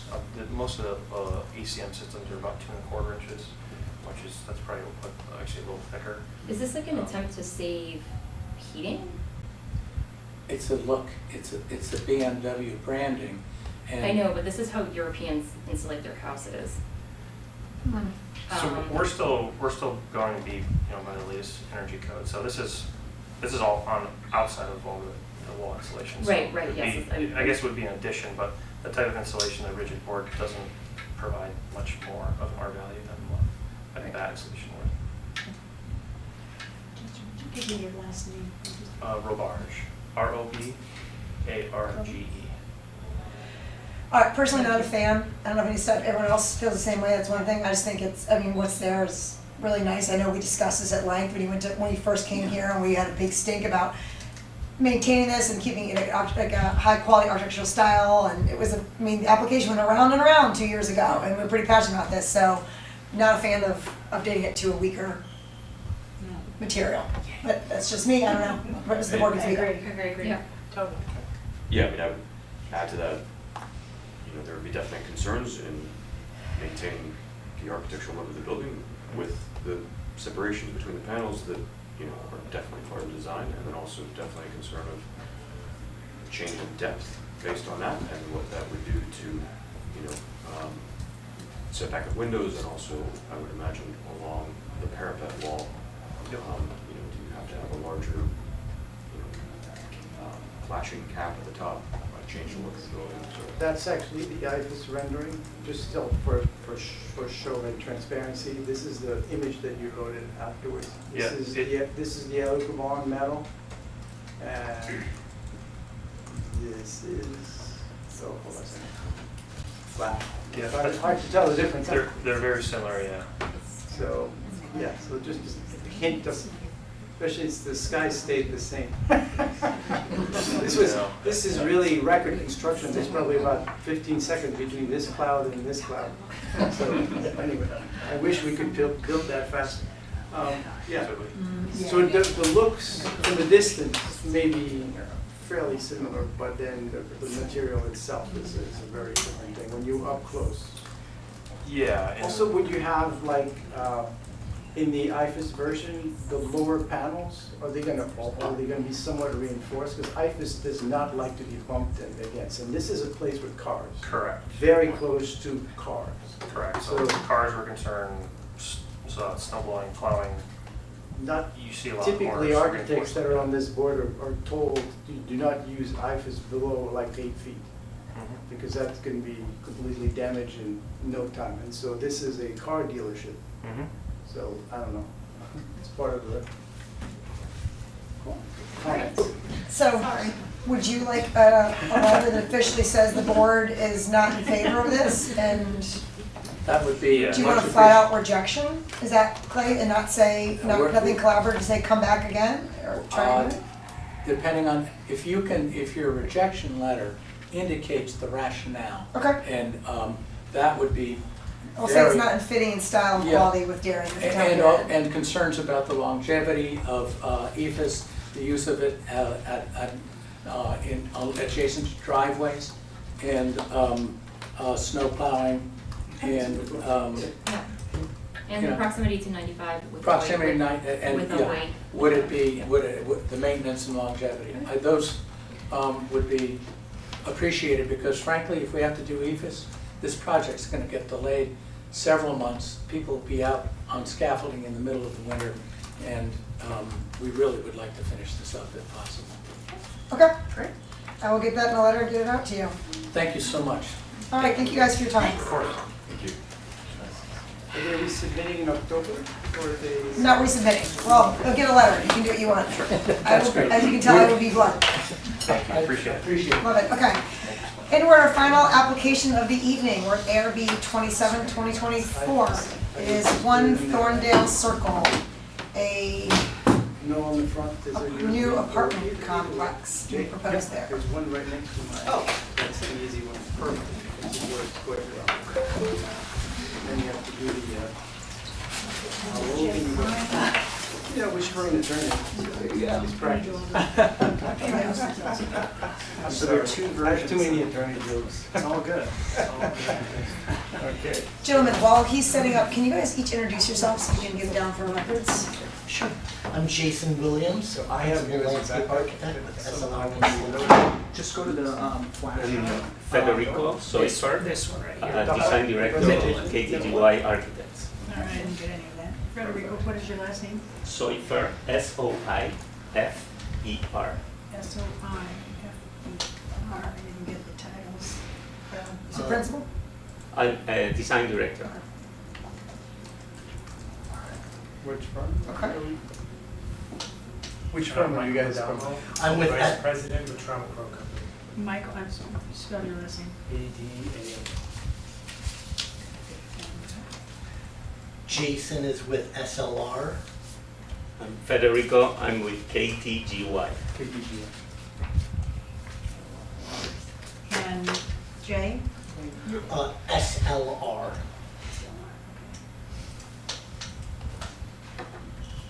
Okay, thank you. I think I got everybody. And I'm Jay Klein. I'm an attorney with Carmody Law. You I have. Perfect. Thanks so much for having us here this evening. We are here tonight to discuss a project that we've been working on for quite some time now. Redevelopment of Thorndale Circle Office Park. Also with us tonight, Craig Flaherty of Redness and Mead. He's part of our project team. Someone who wasn't able to join with us tonight, wished that he could, but had a family obligation. Jerry Nielsen, representative of the family that owns the property. They've been a terrific partner with Mr. Adamo and his development team as we've been making our way through the entitlement process. Hervé, if you could go down, or go to the next page, please. I'll just give a brief orientation of where the property is and then hand things off to Mr. Adamo and the rest of our team. You can see the portion of Thorndale Circle that will be redeveloping with your approval and your colleagues on P&Z, outlined in yellow in this image. It's 5 of the office buildings that are on the Thorndale Circle Office Park, a little over 100,000 square feet of office space there. The parcel that we're taking also includes what we know as tax lot number 9. It's this vacant, undeveloped piece that the Stony Brook runs through. The presence of the Stony Brook required us to go to the Environmental Protection Board to make sure that any development in this site was sensitive to the natural resources in close proximity to the property. Your colleagues on the EPB approved the project that you'll see in a few moments. We also were with your colleagues on the Planning and Zoning Commission to approve some zone changes that would facilitate this project. We found that the breaking up of the project, there's a lot going on with this site. It's an important site. We found that kind of breaking it out into stages helps to get this right. So what you'll see tonight, site landscaping, architecture. What you won't see is signage as a part of this package. That's something that will come back to you all should we be successful with the site plan and special permit application for the redevelopment. So we do have some pictures of the buildings that are there today. If you want to you can just scroll through these quickly. You know, I'm not an architect, tired. They're from the 70s, some from the 60s. You can keep on scrolling through. I think they're just 2 more. They're all Pritzker Prize of architecture, right? Yes. But you know, kind of emblematic of a larger thing going on in the market, right? It's office is not really doing well unless it's medical office, and really is a prime spot for something thoughtful and creative. So that's where Michael and his team come in. Can you just go to the next slide, please? Sure. Michael Adamo, Senior Vice President with Trammell Crow Company. We just put together a quick slide. We've been in business for over 75 years. Consistently ranked one of the top developers in the country. We have about 20 offices in the States, doing everything from office, mixed use, industrial, and multifamily development. We came into Darien and really spent a lot of time thinking about the site. It's obviously a little bit challenging with the geometry of the site, and we wanted to balance that with creating a new neighborhood here in Darien. Jason and Federico, we think, did a great job with the team, you know, envisioning something that we hope everyone will appreciate and be proud of, and we're happy to be here tonight, so thank you for your time. Hervé, I'm wondering if we can take those arrows and do a full screen. Is that possible? Perfect. Okay, next slide, please. So Federico and I are going to kind of double team this presentation and start by going through some of the main elements, and then we're going to kind of do a walkthrough of it.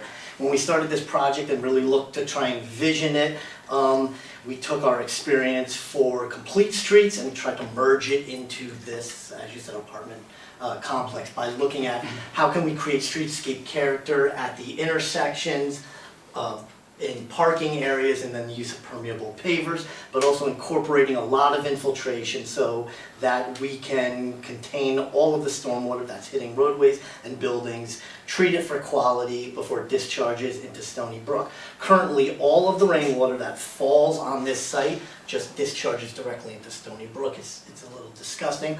We also looked at using turf for an emergency access drive, which I'll talk about, and obviously intersection vision, not only for textured and colored crosswalks, but also the inside of the intersection. Next slide, please. So the site plan is pretty simple. From Hecker Avenue on the bottom to Thorndale on the right-hand side, we've got a main core driveway that moves through the site, 5 apartment buildings, 1 clubhouse, 4 garage buildings along I-95 behind Building B, and parking concealed behind the buildings. Decorative imprint, thermoplastic imprint at the at one of the entrance exits, at intersections, even at turning areas.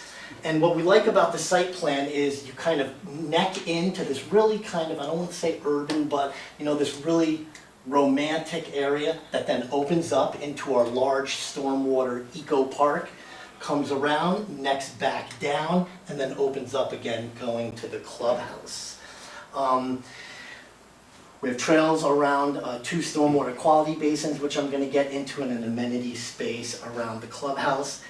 Dumpsters are located throughout the site, landscaping around the entire perimeter of the site and within the site. We really have we have little lawn in this area, in the site plan, because we've created infiltration areas, rain gardens, here, here, here, here, here, and then our large ones here. Next slide, please. So landscaping, our overstory trees, evergreens, white pines, the American holly, northern red oak, the American elm, red maple. Our understory trees are hop hornbeam, paperbark maple, and river birch, amelanchier, and our common witch hazel. A lot of native shrubs from the oakleaf hydrangea, mountain laurel, native elderberry, rosebay rhododendron, red twig dogwoods. Instead of using boxwood, we've used ilex gembox for evergreen screening, northern bayberry, fathergia, and a lot of native grasses and native perennials throughout the entire site. Next slide. So, well, this is the ground floor. Here you can start understanding how these buildings work. So basically the main street is lined up with these buildings. They're very articulated towards the front. Towards the back we have the garages. You can see all the tag under parking. The buildings function with two stairs that function as main entrances from the back and the front, and they have 1 elevator each. And then we have the upper floor. Next slide. Yeah, here's the typical floor. You can see on the garage buildings that line against I-95, they're a little higher on the ends to try to line up the alley and create a nice relationship to the taller buildings. So we're going to walk through the site here, starting at our main entrance on the right, Thorndale, coming down and around and exiting on Hecker. Next slide. So here's our first kind of engagement with the site. On the right, we have Building A.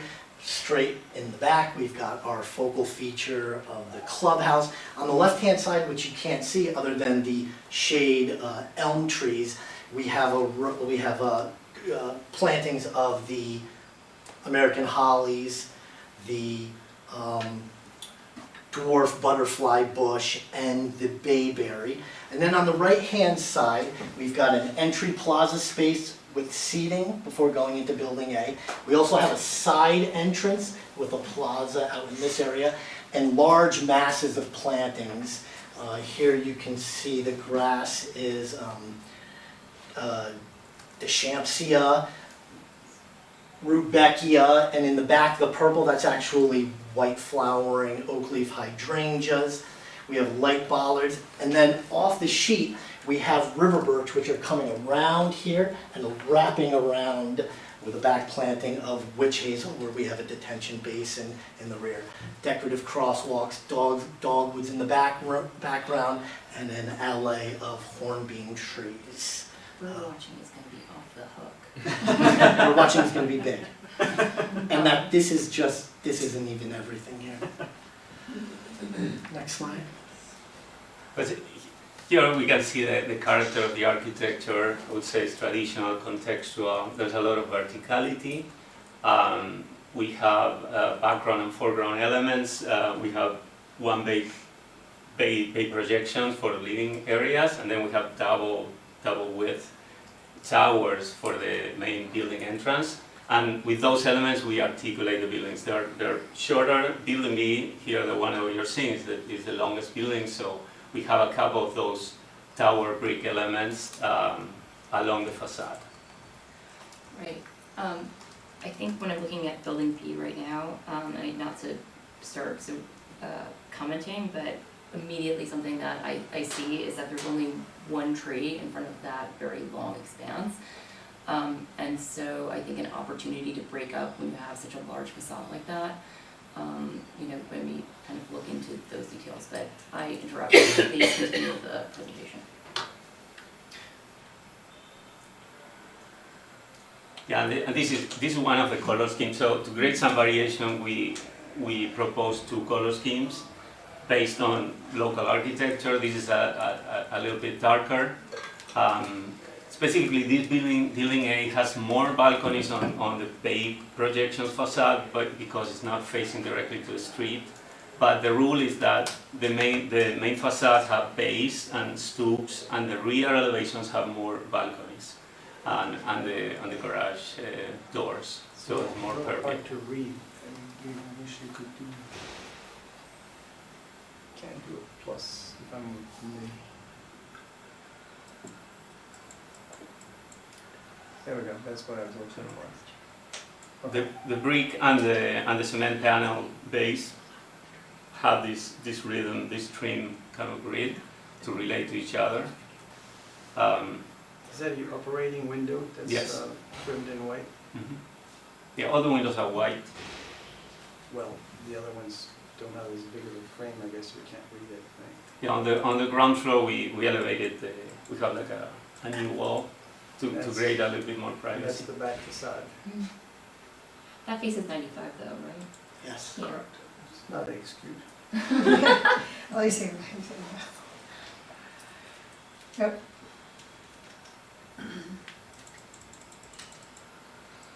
And these are the end caps, building end caps, articulated by these corner towers. Some are proud, some are recessed, and there's also balconies. Is it all hardy plank? What is the material? Yeah, like is it hardy plank panelized and hardy plank siding? Siding, correct. Very popular. Mm-hmm. Yeah, this is interesting, the articulation here.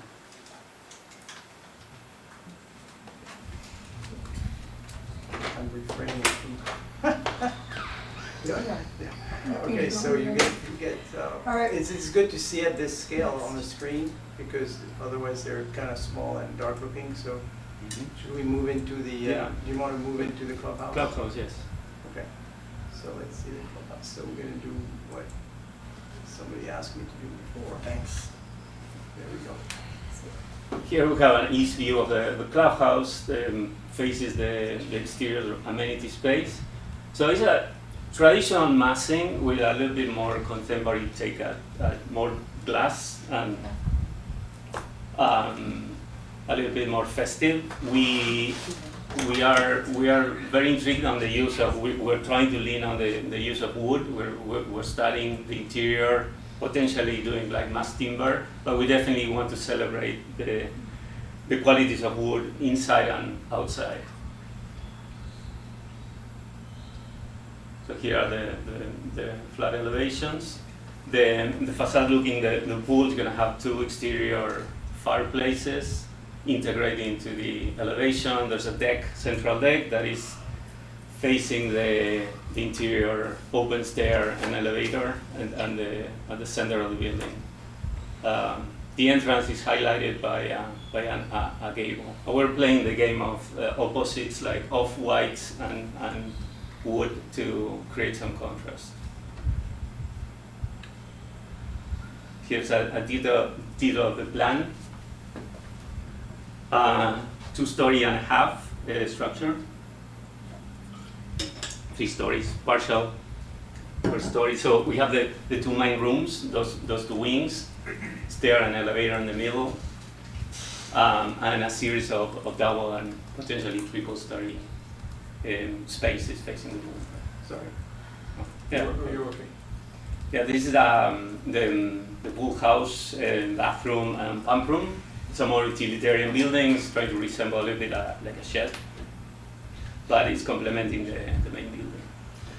And the outdoor amenity space is broken up into 3 areas centered on our exit here. We have a series of tables with umbrellas, and then because we've got both of the outdoor fireplaces, we have upholstered furniture here with an alley of columnar horn beams coming through the entrance here, a pergola feature, rocking chairs facing our fireplace, and then an outdoor kitchen and additional seating. Landscaping between our bluestone paver area and our colorized concrete pool, which has chaise lounges and umbrellas. On the lower area here, we have a fire pit with Adirondack chairs around it. And then on the far right, you can see the outdoor restroom building. And just behind that, a small little dog walk area. Plants in this area to screen the pool. We're using the Hicks-IUs. As I mentioned, the Gembox inkberries as the forefront to oak leaf hydrangeas, but also coming in with tufted hairgrass, the Pennisetum, Hamlin, Carl Forrester, the dwarf butterfly bush, Fothergia, and the hydrangeas in shady areas. And then we're going to move off of here and come down to our corridor between building B and C. So on the right-hand side, you can see building B, left-hand side, building C. One of the things with getting trees in here is we've got a very shallow dimension between the sidewalk and the building.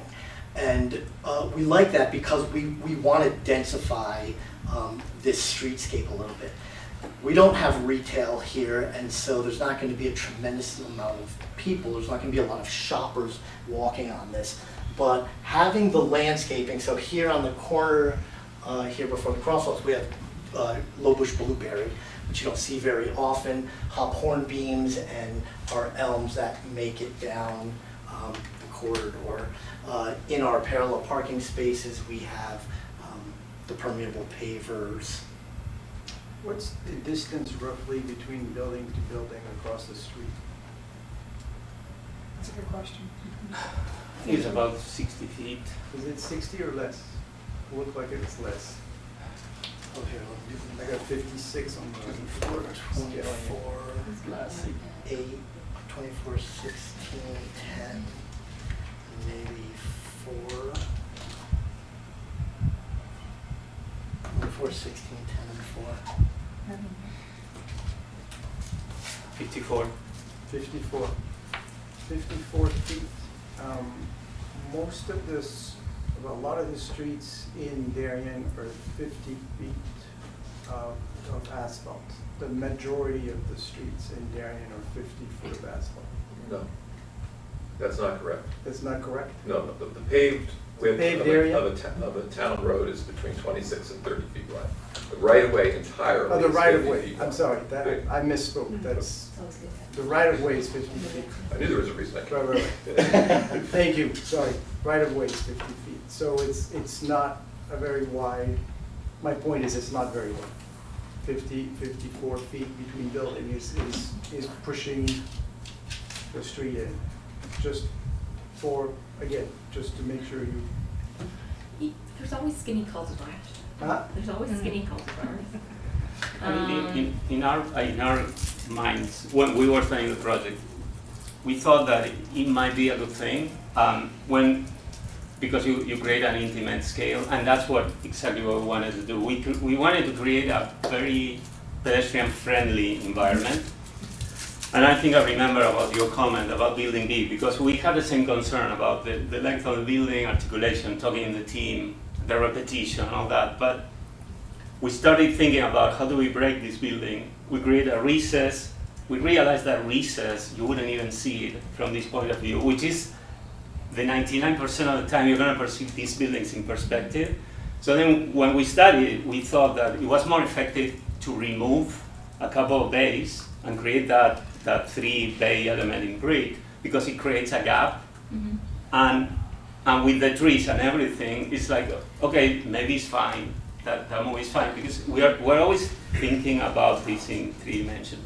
We're always talking about, because the streets bend naturally because of the constraints of the site, that you have these focal points where you arrive, you turn, and then you see. And then here, I think the star is going to be basically the vanishing point, the focal point. So it's going to be our park. So if we, go ahead. No, okay, sorry. You okay? No, you can go ahead. Well, I think we saw this elevation. Yeah. So is there really just one entrance on the front for that building that's Yes. over 360 feet? One on the front and one So on the you back. enter, and if your apartment's there, you're walking down a hallway for 250 feet? Well, you walk into the elevator. Well, right, but if and you then- are in the front, you have to walk all the way down and around, or you are in one Yeah. corridor? Yeah. Unless you live in one of the apartments at grade, those are direct entry apartments, and then the tucker under parking behind the buildings too would also provide access.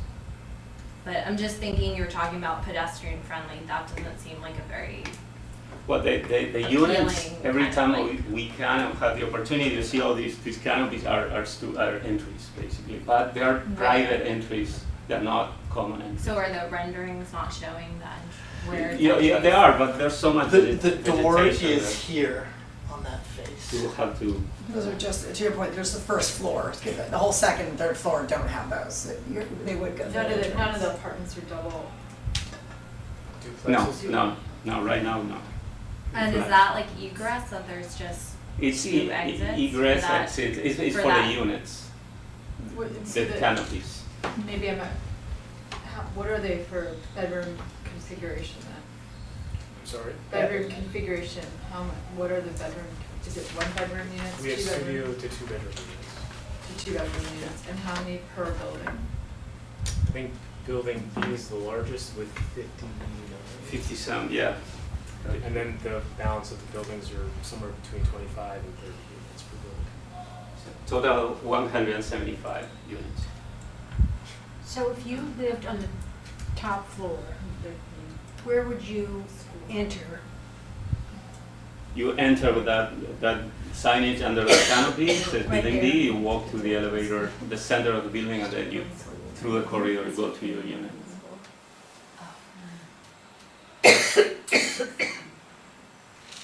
Seems like a long trip. This is brick, right? These Yes, are correct. It's following the same language that we have on these entry towers, but it's a little extra wide to create that recess that we were talking about. Is there no opportunity to break up building B into 2 separate buildings with like a nice pedestrian walkway in between the middle? It just seems like a massive. Like, I feel like you put a lot of thought into the clubhouse and all the landscaping and the dog park and dog trail and all these things, but you're kind of like skimming over these massive buildings that you're proposing. Sorry. I mean, also I assume we'll get into this. In my opinion, the architectural design missed the mark. I don't think this aligns with what I would expect to be going in this location in Darien, Connecticut. So, again, maybe on island there, and we may get into it. I'm happy to provide my comments, but I'm going to put that out there now. Okay, can you go to one that shows the units inside, like building B, like Hold on, it's kind of heavy. Like an overall site plan that I know, also shows the I'm units. gonna go. It's up front. It goes faster, it gets done in slide mode. This is The one above. upstairs or downstairs? Upstairs. Yes, that's the one. It's upstairs, but it's not showing you a plan of the unit. No, it's not finished, It's gonna but be- you can zoom in and, It's Well, gonna be just a that- block. I mean, So the, probably a butterfly, like a bedroom, living room in the middle. yeah, the bays typically have the living room, have the bay projections, and then you have the two bedrooms. Yeah, For so a you get more- typical get more two bedroom, depth in the center. 36 foot wide by 32 foot deep. The corner gets a two bedroom with a bedroom here, One, bedroom yeah. there, nice living room, It's larger kitchen. than a football field. I know it used to be done.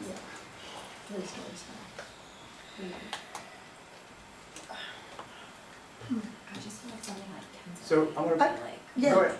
okay, There's I've one got thing- some. One comment that we made, you go ahead, why don't you go ahead with what we talked about with the focal points and all that, so. Okay, yeah. I've got some comments, I wrote down some stuff of my own. We also have 3 board members missing tonight. 3 architects, a third architect is also a interior designer, site planner, and they sit in their comments as well. So I'm gonna kind of combine those, if that's okay, and just gather them all together. Jay, you're taking notes for you guys as well.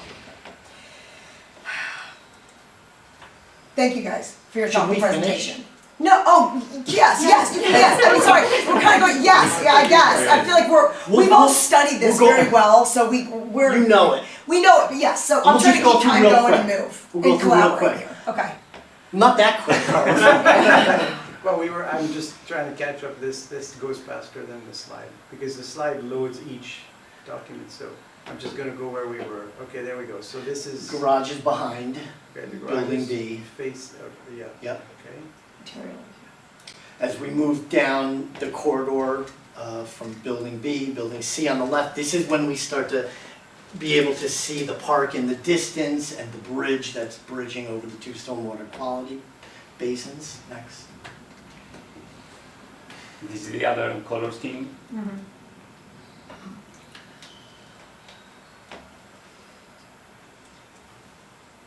You guys need to zoom this, or you zoom on this to see this a little more, or no? Yeah. I mean, yeah, we can talk about that as part of the, you'll see that in detail, but.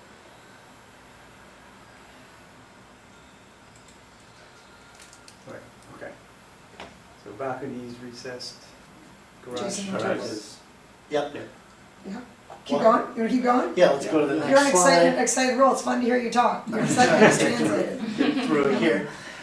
As we get kind of around the corner here, one of our interior intersections, looking back at B, looking over our fantastic park area here, educational signage, pathways, bluebird boxes, our low bush blueberry again, intersection treatments, next slide, permeable pavers, bike racks, the vision behind the park, increase pollinators, get all the natives in there, get places for seating.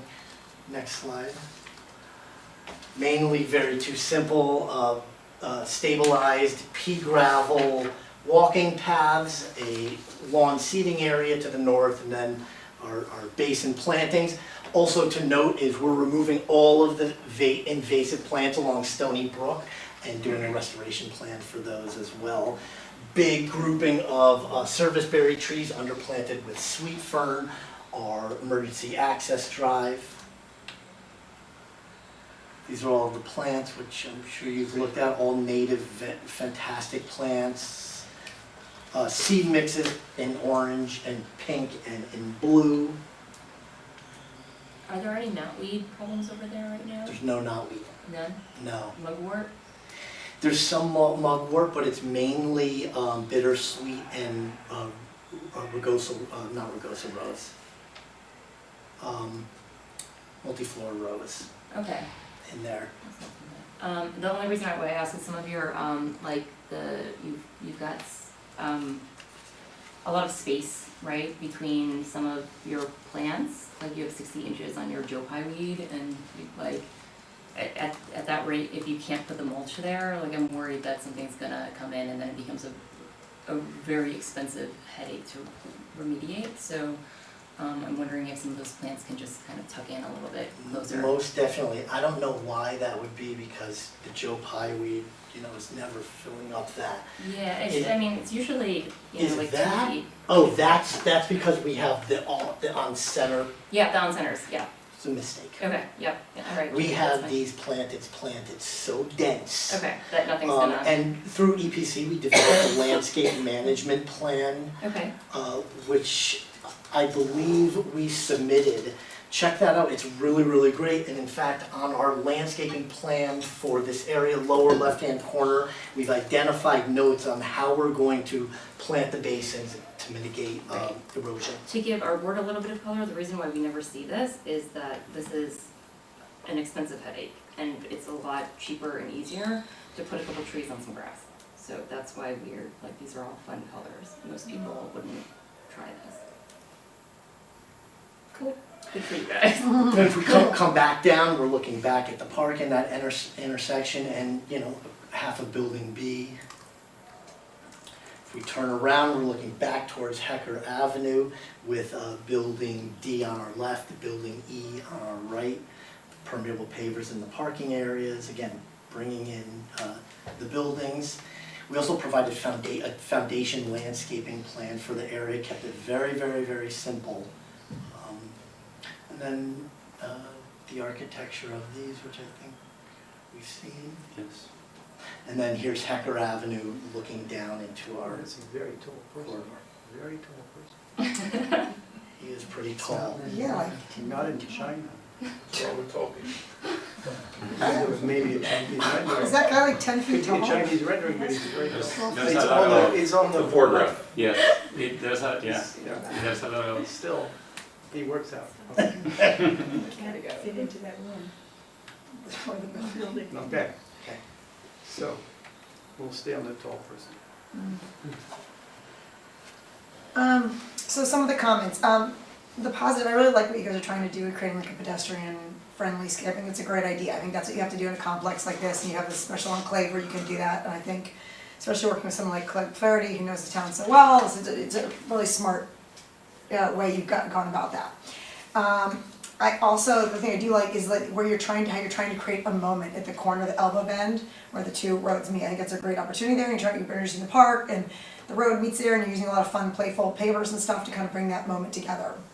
Falling down that trail, I think there's a bit of a missed opportunity still at that corner. You go down this, you have a street, this beautiful streetscape from like the residential side, and you're kind of looking at the building, and I feel like the architecture there at that corner, as you look down from Hecker Avenue, could be more of an anchor there, the anchor you created on the one end with the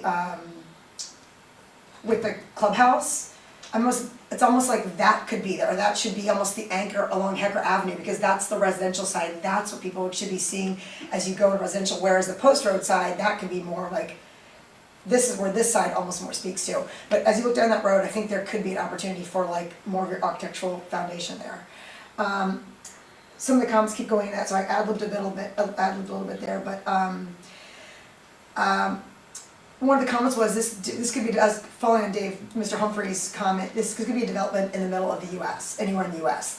There's quote unquote, I'm reading, absolutely no reference to a southern New England enclave in the architecture. Reads like development ignored the architecture of our town and will require a great new deal, sorry, it's been a long day, new deal of design to fit our townscape feel architecture. Would like to see you come back with a building and design and landscape that reflects the local character of Darien specifically. The uniformity of each residential building needs to be broken with window sizes, cornices, roof lines, and entrances that have a residential scale. The length of these buildings, particularly B, is hard to swallow. In keeping with your idea that you just pitched here of pedestrian-style landscape, these buildings should have much more division with pedestrian breaks in between and opportunities for moments in between those buildings. The building materials are not acceptable and should feel more coastal. Don't mind some of the modern windows or siding materials, but not everywhere when you rethink that. The exterior lighting of the complex doesn't seem to align with the architecture and scale and character, and the landscaping doesn't seem to be what's found in Darien. Seems to be a cacophony of plantings, but we all will defer to Anya. If she likes it, we like it. I would like to see rendered views of the building that face the neighborhood at Heckert Avenue and the Thorndale Circle side, more acutely, and how a car goes up and approaches these sides of the building. I guess it's a good time to go into the overall scale presentation of these buildings. When you guys come back, 3D model of these buildings. It could be a physical one, or I know there's great architectural software out there where you guys now can actually do a better 3D rendering where you can really see the materials and size. Like for a development of this size, you really need to get into like detail. Like something like this doesn't really do the justice. Our board's made this mistake before and not looked at this properly, and we owe you guys the courtesy of really looking at this in full scale, and not giant men walking in front of it. Presentation model would be great. A presentation model. I mean, talk about what you guys think is going to be your best foot forward there, but if you need to do it 3D, whatever. So going back to these other ones. Clubhouse design. I've had this from 3 different architects say it needs to be rethought. None of us seeing how it fits in with the visible feel of the rest of the Thorndale Circle. Consider putting the pool as part of that clubhouse. Consider putting the pool clubhouse at the Hecker side of the property and make the clubhouse more of a residential scale entrance as you drive past that police station. And you could shift towards, like we said, about the more of the commercial feel as you go back into the site.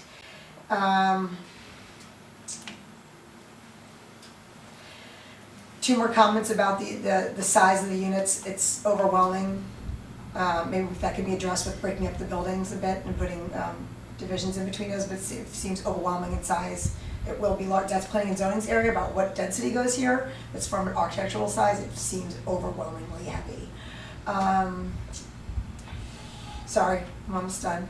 I got 4 people plus myself I'm coming in here with. Are the amount of parking spaces mandated with the number of units that you have? So that if you had less units, you'd be able to regain some green areas. So in terms of density, when you play with the density, if you're saying, okay, well, right now you have what, 147 units? What is the number? 175. 175 units. And the parking that you have is garages for the unit plus guest parking or other parking spaces? So you have 2 per 2-bedroom units, right? It's an average. Total is 312. So but that's what you have on the site is what you need. Correct. Yeah. Yes. So the only way you can get less asphalt and less parking spaces by reducing the number of units. Right. So that's out there if you wanted to vary and maybe get 3 bedrooms, and that may only still require 2 cars. That just starts to break the scale. Studio apartments, 1 car, I think, if I remember correctly. So if you have a lot of 2 bedrooms, you get a lot of 2 cars, and you can only fit 1 in those garage bays, correct? Is that underneath? So then that means the other car goes outside somewhere, and so that just plus your visitor parking, right? You probably have 10%. Yeah, we have the required for the multifamily. I think just to interject, I'm sorry. I think we are 12% under on the total coverage, and something I should have mentioned too at the beginning, that lot 9 that I mentioned, that's the closest to Thorndale Circle that the Stony Brook runs through, that's going to be entirely put in a conservation easement as well. So that's part of the context of this, and I don't know if we mentioned that before. Is there a limitation at the west side of Building B? If Building B was broken into pieces, to shift the west side further towards what is marked as fire right now? Yeah. We'd be going into the upland review area. The what? Upland review area.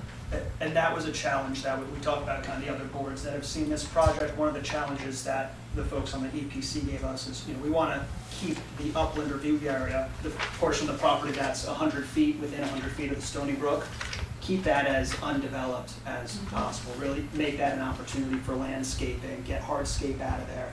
I mean, we've only got, maybe a couple 100 square feet of impervious, and, I think one of the office buildings is in there today. So that was a really big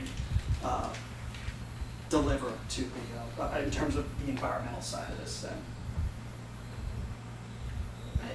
Having lived in the Avalon prior to buying a house in Darien and having kids in the Avalon. Do you guys know what the Avalon is? Yeah. Darien Avalon? This doesn't look very kid you know, I would say, you know, start with the fact that, like, there should be more breakup of the, like, the pavers with, that make the people slow down, the brick ones, like, you have them sporadically but not enough. Like, if I was in building B and my kid got lost, like, I wouldn't even know where to go. Like, you know, one of the beauties of the Avalon, which, you know, we got out there as fast as we could, but, like, it had a playground. Like, right, I don't see anything, you know, you know, and how, like, if I was a kid, like, because a lot of this, I don't know who you're trying to appeal to, but if it's, which I'm guessing, like, it's the person that, like, I was, like, that the ideal house wasn't there when we moved in and we had to leave. It sold in the city, we needed to go somewhere, this was where we went.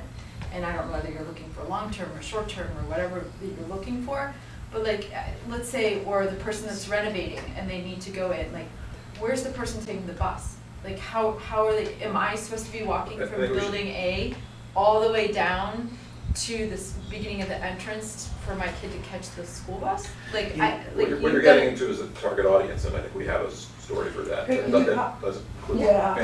Yeah, sorry. Come up here and present yourself. So there's no 3-bedroom units here. Wait, please present yourself. Craig Flaherty. Got it.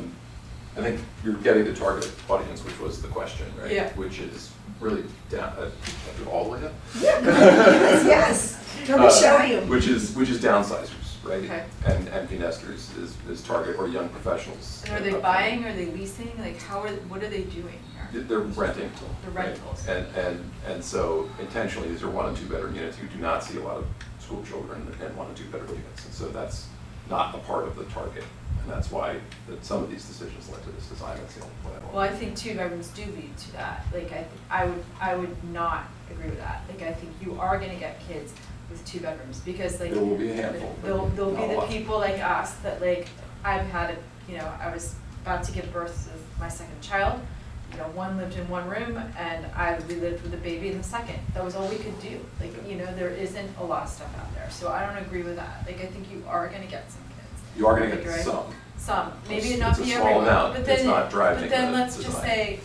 say that I'm a downsizer, right? And I have to walk on the second floor, like, you know, they were saying, like, from one side of that building to the other to get to my unit, and my walking ability isn't that great, like, or the fact that I'm so used to having a house in Darien that it's so many amenities, and now I don't have even a balcony and way to look, you know, open up those windows and really feel that, like, I haven't given up as much as I did in my big house on Tokenique Road. Like, you need to, I don't know, if you're looking for the people that are from this town and wanting to stay in this town, like, you probably know a little bit more, but, like, I don't know if this would fit the bill. Well, some of the, would not. I'm sorry, there are some units, and I forget the quantity, that are ground level accessible. I think that, in fact, some of the neighbors who were curious about this project, you know, they've been resistant to it. Then when they heard, oh, there's some at the ground that you can get to, all of a sudden, But they're we not had all, some. there's only like, there's no, what, but- like a third, But maybe? I max, think like, right? introducing more than one main entry is an easy fix. But I also feel like that building B is just, Well, we can, you know, you've given us a lot of feedback. I know there's more to come, but we will look at ways to respond to all the comments that you guys are giving I us. have a question about the garages. Could you go to the one that shows the separate garages? Are there any in-building garages? Yeah. And so what are those? So yeah, what you see there for in the building B, those are tucked under, like they're inside the building. Oh, okay, but there was one that looked like they were, where I was reading it wrong. North side, they're all standalone. The north, yeah, those are standalone buildings. It's also important for us to remember that no one's ever going to see a plan view of Building B, nor the elevation of Building B. You're always going to be next to Building B or across the street from Building B.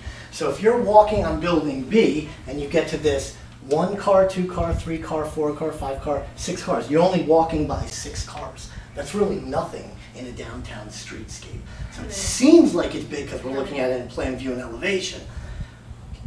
So the one counterpoint I make to that is a good argument, and we felt the same way downtown Norotan Heights was developed with Darien Commons, and they have a building that's about the same scale. It's like basically a building B along the back. It's got in there like Sur La Table was there, Cosmos Bagels. It's that same idea. You're walking along it, The cemetery. and it ends up the common complaint in town is it is not fitting. It's too big. It's too heavy. It's too long. It's a pedestrian focus, and there's no breaks in between. It missed the mark. We hear it all the time. And it's kind of the same idea you're talking about here, and you guys, I'm just worried you guys, that building is going to, particularly that one, is not going to resonate as pedestrian friendly. They made more of an effort to create unique elements along that entire facade. That's true. My biggest issue with the architectural design is there's just repeat, one after another. You know, whether it's the brick, whether it's the siding, whether it's, you know, I don't know, we built something out of AZEK, PVC board. I don't think the window design is right. You know, the style, the type, the mutton patterns. I question the facade colors a little bit, the gray siding, the gray brick. So that's my. Right, Dave, and Alex went on that, she said the same thing, like it needs to be broken with window sizes, cornice, roof lines, entrances, break, those buildings need to be broken up with those details per sections. Like, one philosophy, I mean, our proposal was to put out there buildings that look like buildings. To be honest about that, I don't know if we're talking about like having to break them more, or like that's kind of one of the, I mean, we understand that building is long, and that's why we try to articulate, but we didn't want to make it look like something that it's not. I still go back to the fact that it still is this, if you're really trying to appeal to the person, and Sherry, you can talk to this more, but if you're really trying to appeal to the person that is downsizing from Darien, this isn't gonna, you tell me, is It's it not this? gonna, no, it's not, and we live on Corbin, and absolutely love it because we can walk to things, everything is just sort of at our fingertips. This is like a residential community, so I would think you want more of a neighborhood feel, but like the images you first started the presentation with are like a main street, like downtown feel. And I don't think you wanna create your own different downtown, I think you want it to feel more intimate and friendly, where you see your neighbors, know your neighbors. And especially if you're not gonna put any sort of commercial enterprise in there, I mean, I think that's one of the reasons that Sherry, you like living downtown, is that you can walk to the restaurant, you can walk to something. So like, I was just asking Hervé even, like, how does it tie into the library? Like, if I was a senior, and like, maybe that's appealing, like, right, like, do I have to walk all the way back out? But I know it's also security, like how do you tie some of that stuff in where you feel like, okay, I'm not in an isolation zone? Like, I think having also have parents, friends that moved into that community that's up near the train station, the old train station, near the one on New Canaan border. Oh yeah, by Springdale? Yeah, what's that? Oh, Kensett. Kensett. There you go. Like, I don't know if they've loved it, like, right, because they're isolated, There's right? nothing up there. There's nothing up there. Yeah. Like, right, like, so you're so close to a lot, but you're kind of creating this, like, place that, like, you wanna get in and you wanna get out. Like, I don't know if that would be, you're gonna have long-term renters in that type of situation. It depends if they're, again, if they're coming from New York, young couple waiting to Right, find but a that's not who house. they're trying to I appeal don't to. see seniors necessarily downsizing to that area. Or if you are, you better include things that they're, the creature comforts that they're used to. Right, Whether it yeah. be opening it up and like having a community garden and, being able to open up your windows and sit on your balcony. And I know you say it's the first floor, but if I was on the second or third floor, like, I can't do that. Or, vaulted ceilings or something where they feel like it's extra special versus just a building. To that point, and Jay, you're better to speak to it than I. To me, I see the eco parklet, I see that as really one of the special features, something that'll make this unique and make it a standalone community, a neighborhood, the feel that you were talking about earlier. And I think to the point about, well, is this connected enough? Is it too connected? Is it not connected? You know, there's some people who don't want to be, you know, Corbin's a great spot, and some people like the Commons, some people want to live in Tokenique or up in northern Darien, but, you know, this provides folks with a downsizing opportunity who don't want to be in the heart of the downtown, right? So this is something that provides an additional living opportunity for folks who And want I to think stay one of the in Darien. reasons that Corbin's successful is that they've integrated some of it, or David has presented us, and he's like, okay, this is where we're gonna throw concerts, and this is, you know, this is where the farmer's market's gonna be, and this is like these are buildings, and I understand that the landscape is beautiful, but like, and the clubhouse looks nice, like, right, I don't know if it's necessarily in the right area, but like, it's still missing that special mark that's like, okay, these are the things that it distinguishes my building from anyone else, and I don't see that. Like, I understand the park concept, I get it, but like, the actual buildings aren't distinguished enough. Does this place that you mentioned have retail? Not everything, So that's but the not game everything, changer. but not everything has to have retail, but I don't see. No, but we're not I don't gonna see have the a vaulted farmer's ceiling- market Right, but I don't see the here. vaulted ceilings, and I don't see the, you know, the breaking up of the buildings where I don't feel like, you know, as you said, you don't know your neighbor because, you know, he lives in that side of the unit, and then, like, there's nothing, there's still stuff that isn't special. One more thing, as a previous master planner for many years, when I saw this plan and Liz and I looked at it together, I thought it was missing opportunities to create outdoor spaces that are meaningful around. You showed, you know, you said the paving and the intersection, but is this intersection creating a space that people are recognizing, or is the architecture following the master plan of maybe this becomes your plaza, right? This becomes your center of your village. This is almost the scale of a small village. So with Darien and the Darien image of villages that were after, you know, breaking the building like David Humphrey said, but also creating spaces that you can articulate and connect. Right now you have, the strongest thing you have is these two linear streets, but they don't lead to anything specific. I mean, as Liz was saying, when you're coming in here, why isn't this like a special tower or special treatment that really protrudes even more or has a very different treatment than the rest and anchors the building? Maybe this building is in the wrong place in terms of articulation, and then creates instead of squishing this here, it enlarges so that you get a response from one side of the green to the other side. So you may have to eliminate 10 units.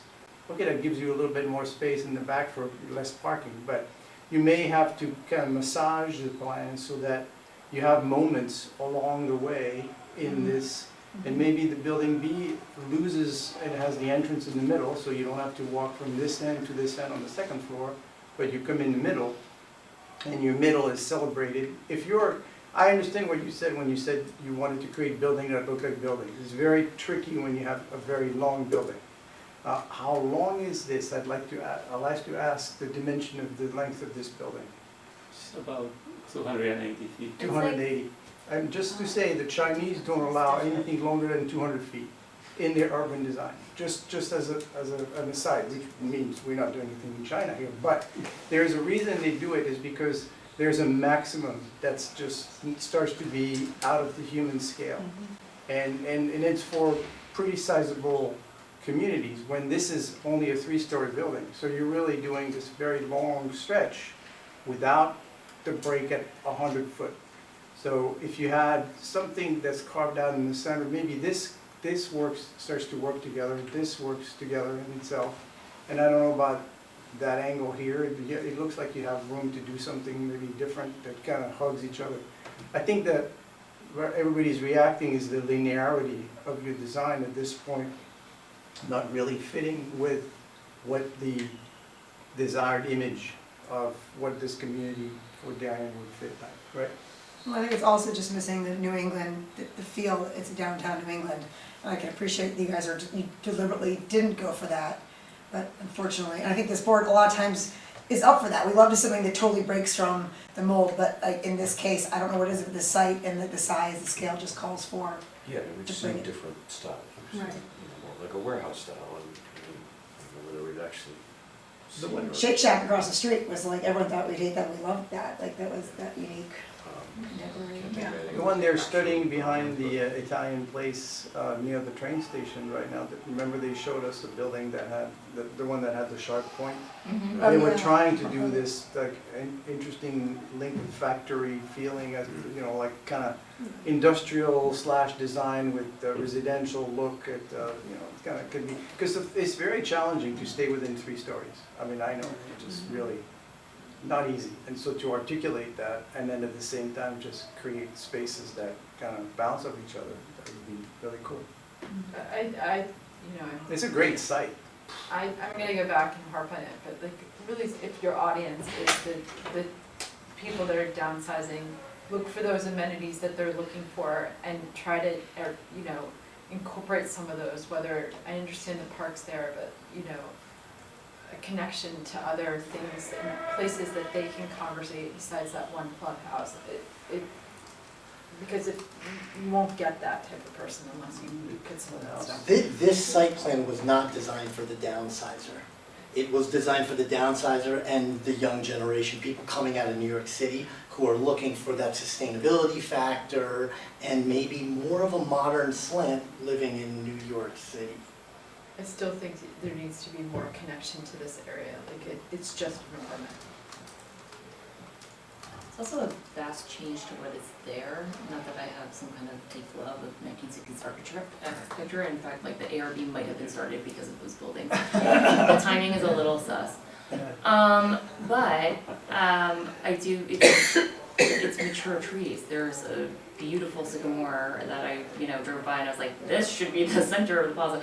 That's probably 150 years old, and it's a big canopy, and so this will shock the system and also be a little bit of a heat sink compared to what is there now.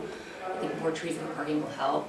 But then again, you have, asphalt, and then you have a dark building that faces south, like that's, building B is gonna be a hot building. Like the air conditioning, I mean, your tenants are gonna be paying a lot of money in AC with all those windows and a dark building there. So it's just something else to kind of consider. I think we've mentioned the Darien Commons project, and one of the things that didn't really work well was the parking, in that, they kind of did this design where they had, trees at the end and then kind of in the middle and then at the other end. But it really, from a safety perspective and how it feels, it really probably should have had a, 6-foot green space in the center to just make it feel a little bit more green, a few more trees in between, just to really, I really like kissing trees, like that's, and sadly Eversource is committed to trying to get rid of them in Darien, but I do like that look, and I think it does feel immediately more residential when you have trees that grow out and are big. I agree 100%. Some of the, we can't go into the site planning and all of the tricky things with this, but there are grades that we're looking at. There is a gigantic ledge area here, which is why Building A is rotated the way it is. This is a gigantic embankment coming down, and because we're on Stony Brook, we just don't have 500 feet. We've got 100-foot setback, which is coming all the way up into here. So, once you start getting units in buildings and parking, a lot of the fun stuff that we love as landscape architects, you've got to just try and get it in as best you can, really. It's all about the number of units and how much space you have left if you're trying to make a buck. So, 175, it may be too much for this site, and you just say, okay, well, I'm going to limit it to 150 or 125. What do I get if I get 3-story and 125?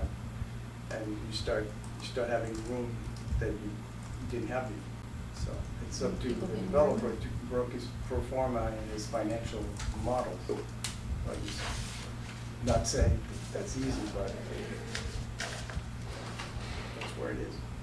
I think when you're looking at the site plan, you should also think about, in terms of the footprints of the buildings, if you had some like U shapes or like H shapes, like you could create more kind of interior courtyards and just like think outside this big Right. rectangle. Oh, I totally full quarter. I think that would, you know, or maybe Plaza. have a curve that, you know, reflects the shape of the. Further expensive.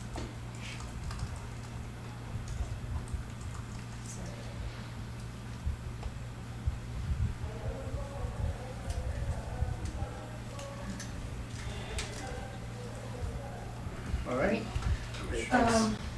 Questions? Really appreciate you guys' passion. I don't hope it's like, it's collaborative, that we can continue to work together. Sure.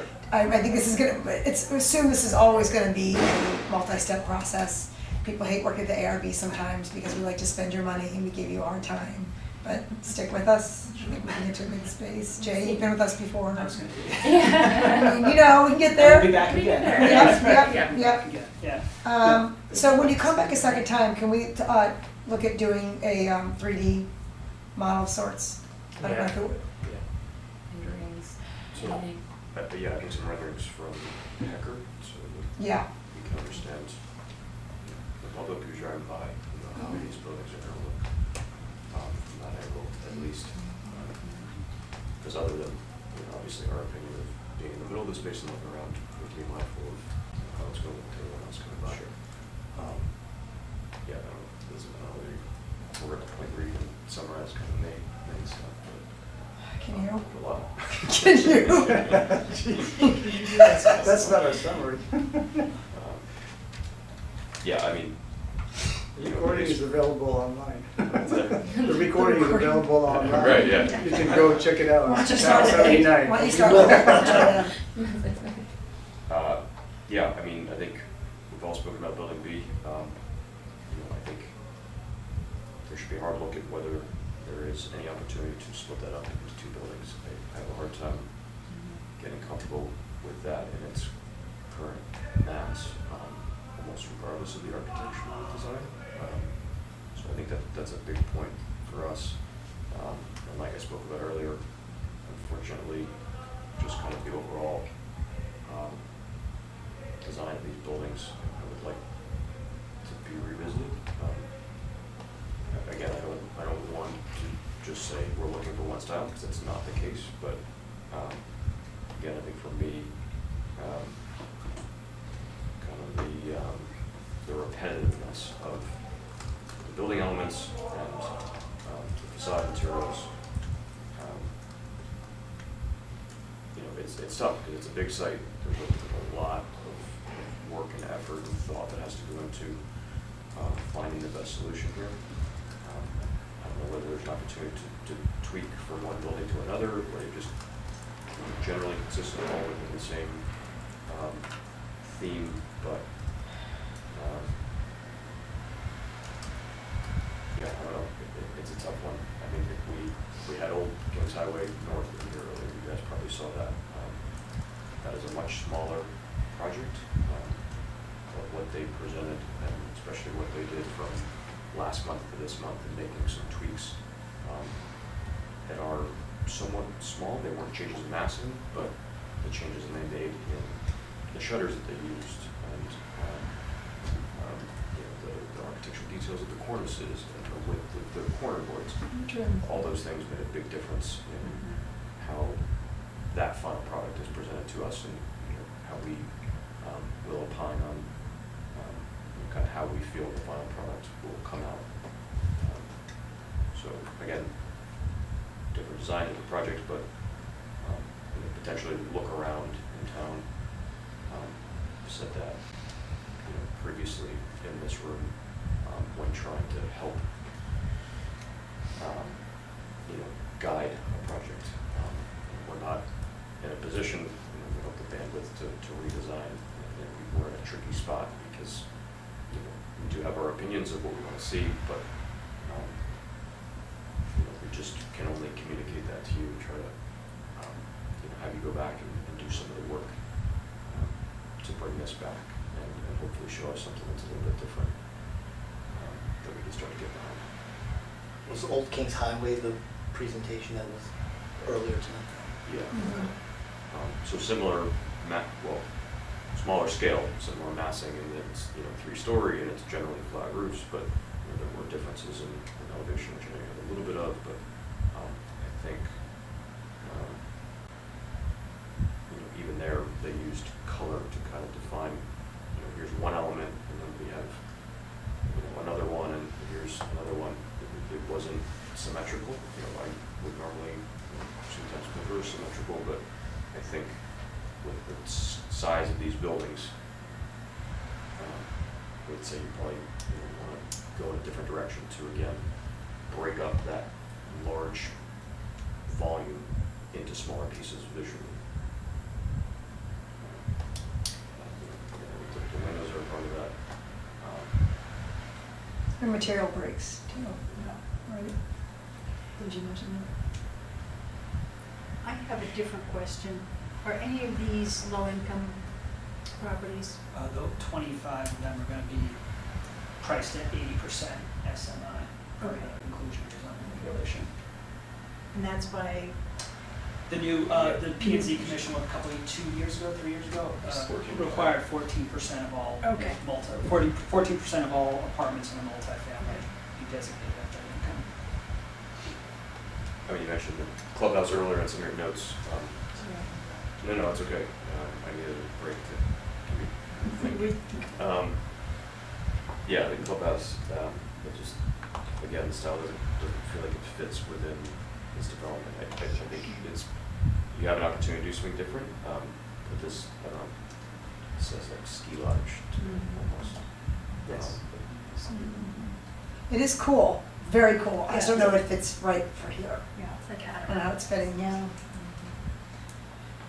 And the idea too, Dave, about like, consider like the location of that clubhouse. I know it takes a lot of planning to get where this has gotten, that is not lost on us, but like the idea of making it more your anchor piece at the cornerstone of that elbow, or like I said, along the Hecker side to make it like the residential front to, an already residential street. Like, and that's kind of, there's opportunity maybe in this. So Rebecca, there was a thought about keeping the outdoor noise away from the residential. You want? If you scroll down, 1, 2, 3 slides. Oh no, we're on different, sorry, we're on different, This one? no, we're on different PDFs. Oh yeah, it's not the presentation, it says thumb drive, So like, as an example, this. Which one? Well, the last perspective. Keep going down. Keep going. Those elements. Second to last perspective.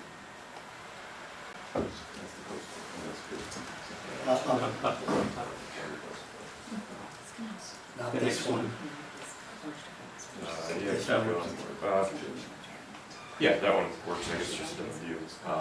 You can see it a little bit better in this view, but, beyond the brick section, it's just the repetitive nature of, I think it's like 4, That and that. of the same, Yes, it does. sections of that facade. It's very difficult. This kind of. Yeah, I mean, think this kind of concept. to be honest, was kind of on purpose. Like, I mean, we were proposing a building with its own coherent language, but we hear you about the breaking of the mass. One philosophical question I have, because I've seen a lot of projects in the area we've studied, is like, what we didn't want to do is to create like fake townhouses, if you will. I'm exaggerating, but but create a vocabulary that creates that variation to break the massing, etc. Because then you can control a little bit the project. Otherwise, if you start doing that,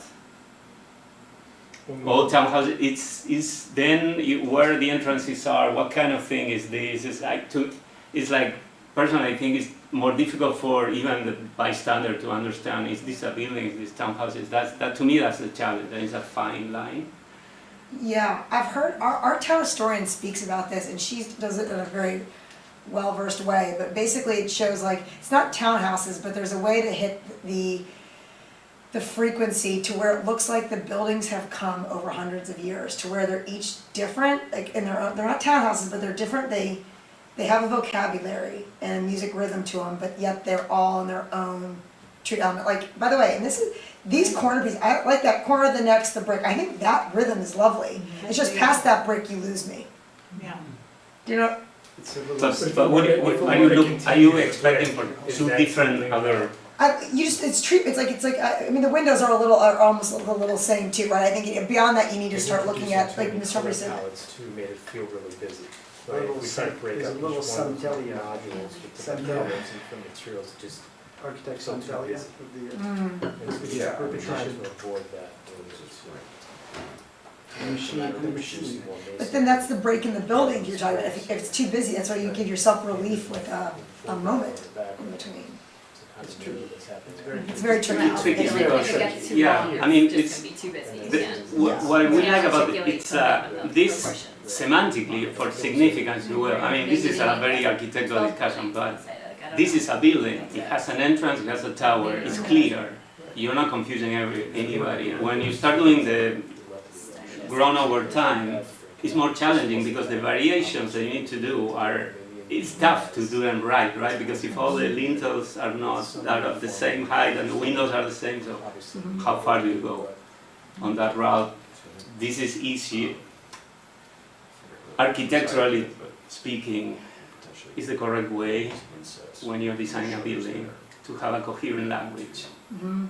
Because everybody understands it, right? So we were trying to be as honest as possible with the program. Right, and we've seen that faux breakup be slightly more successful, I would say, on Corbin and slightly less successful at the Commons, right? So I understand. And this is a very pretty shot of the elm tree. But I think it's just the quantity, like if you were just proposing this one building, then that would be, I think, different. But when you have multiple like this, and there is, that's a little bit harder to wrap our heads around. This building I don't mind as much as the others, but I mean, I do hear what Dave's saying, where it's like, add some, detail to the roof line, like add some, like, make it a little bit more speaking to this area as to personally, but that's just me. So is this a color palette that everyone kind of relates to?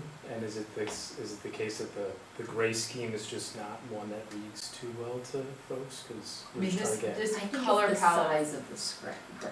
Well, I think it's us the size showing of the- building B at the beginning of the presentation was probably not the best idea because it just became a focal of the presentation. It is the biggest building, there's no hiding that, right? A lot of the other buildings are not really the same scale, but with the constraints on site because of the geometry and the setbacks from the water course and the parking requirements and all of those elements, there were only limited opportunities of how to lay everything out. And that's kind of how we ended up where we are. We talked about trying to break up building B, but with the clubhouse bookended on one side and the Stony Brook bookended on the other side with fire access, there just wasn't really too many options. So two phase, two wall. Mhm. I mean, this is why you guys are paid the big bucks. It's a challenge. This is a conundrum. There's a lot to be. Yeah. The rhythm which you speak that makes it a functional build, it makes it like a palpable building, is also the same rhythm that we have a problem with at the same time. Like it works but doesn't work. But is it the rhythm or is it more the color and materiality? It's the, Because I think the it's the rhythm and size, massing. the The massing. size, The massing. the details. It's not just the color. No, but like it's if you compare like a downtown, like that project you mentioned, downtown Darien that grew over time, and you see the variety of the buildings that happen over time. This is not purposely trying to that. It's trying to be a very elegant, composed building because it has a composition. It's A, B, B, B. I mean, the tower is double order. Then you have A, B, A, B.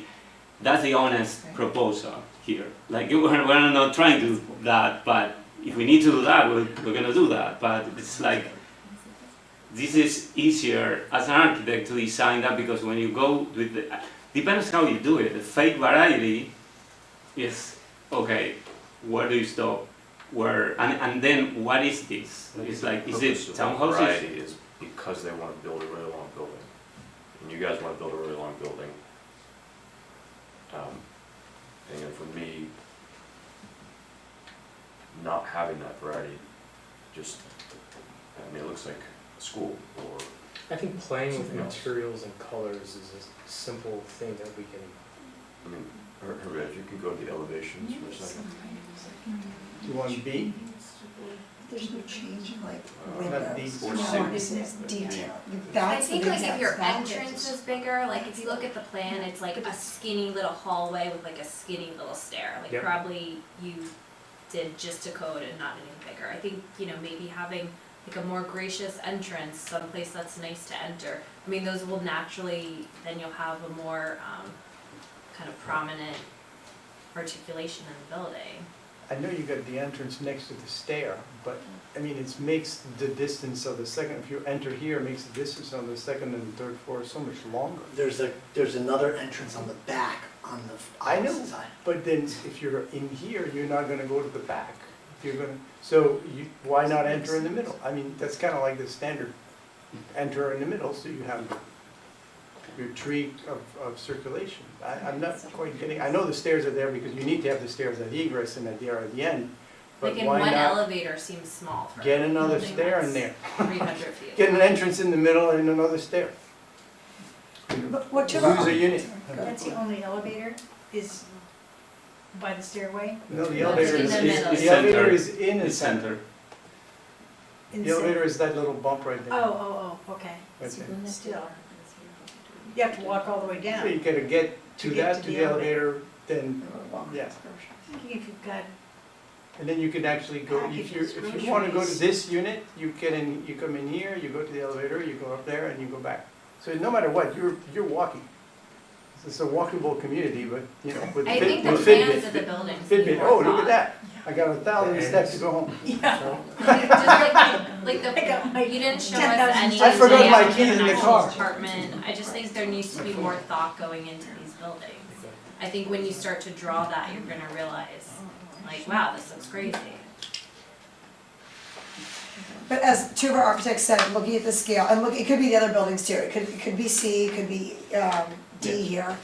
Go back to, the uniformity of each of these buildings need to be broken with window sizes, window types, cornices, different roof lines, and different entrances in residence to scale. Think about that, I mean, this is, the windows are the same, the scale, I mean, those proportion things need to be played with, and as Mr. Humphrey said, when we did Federal Realty, it was a large building that still has not been palpable for the town in a lot of ways, but each of their places, there was a uniformity to the building, but they did play with those elements. The windows changed, the trims changed, the cornice changed, the entrance doors changed, like from one residence to another. The roof line did change to another, so that could be, and in keeping with New England. You know there's 25 garage doors from this building? I don't wanna stop. Exactly. It's right here.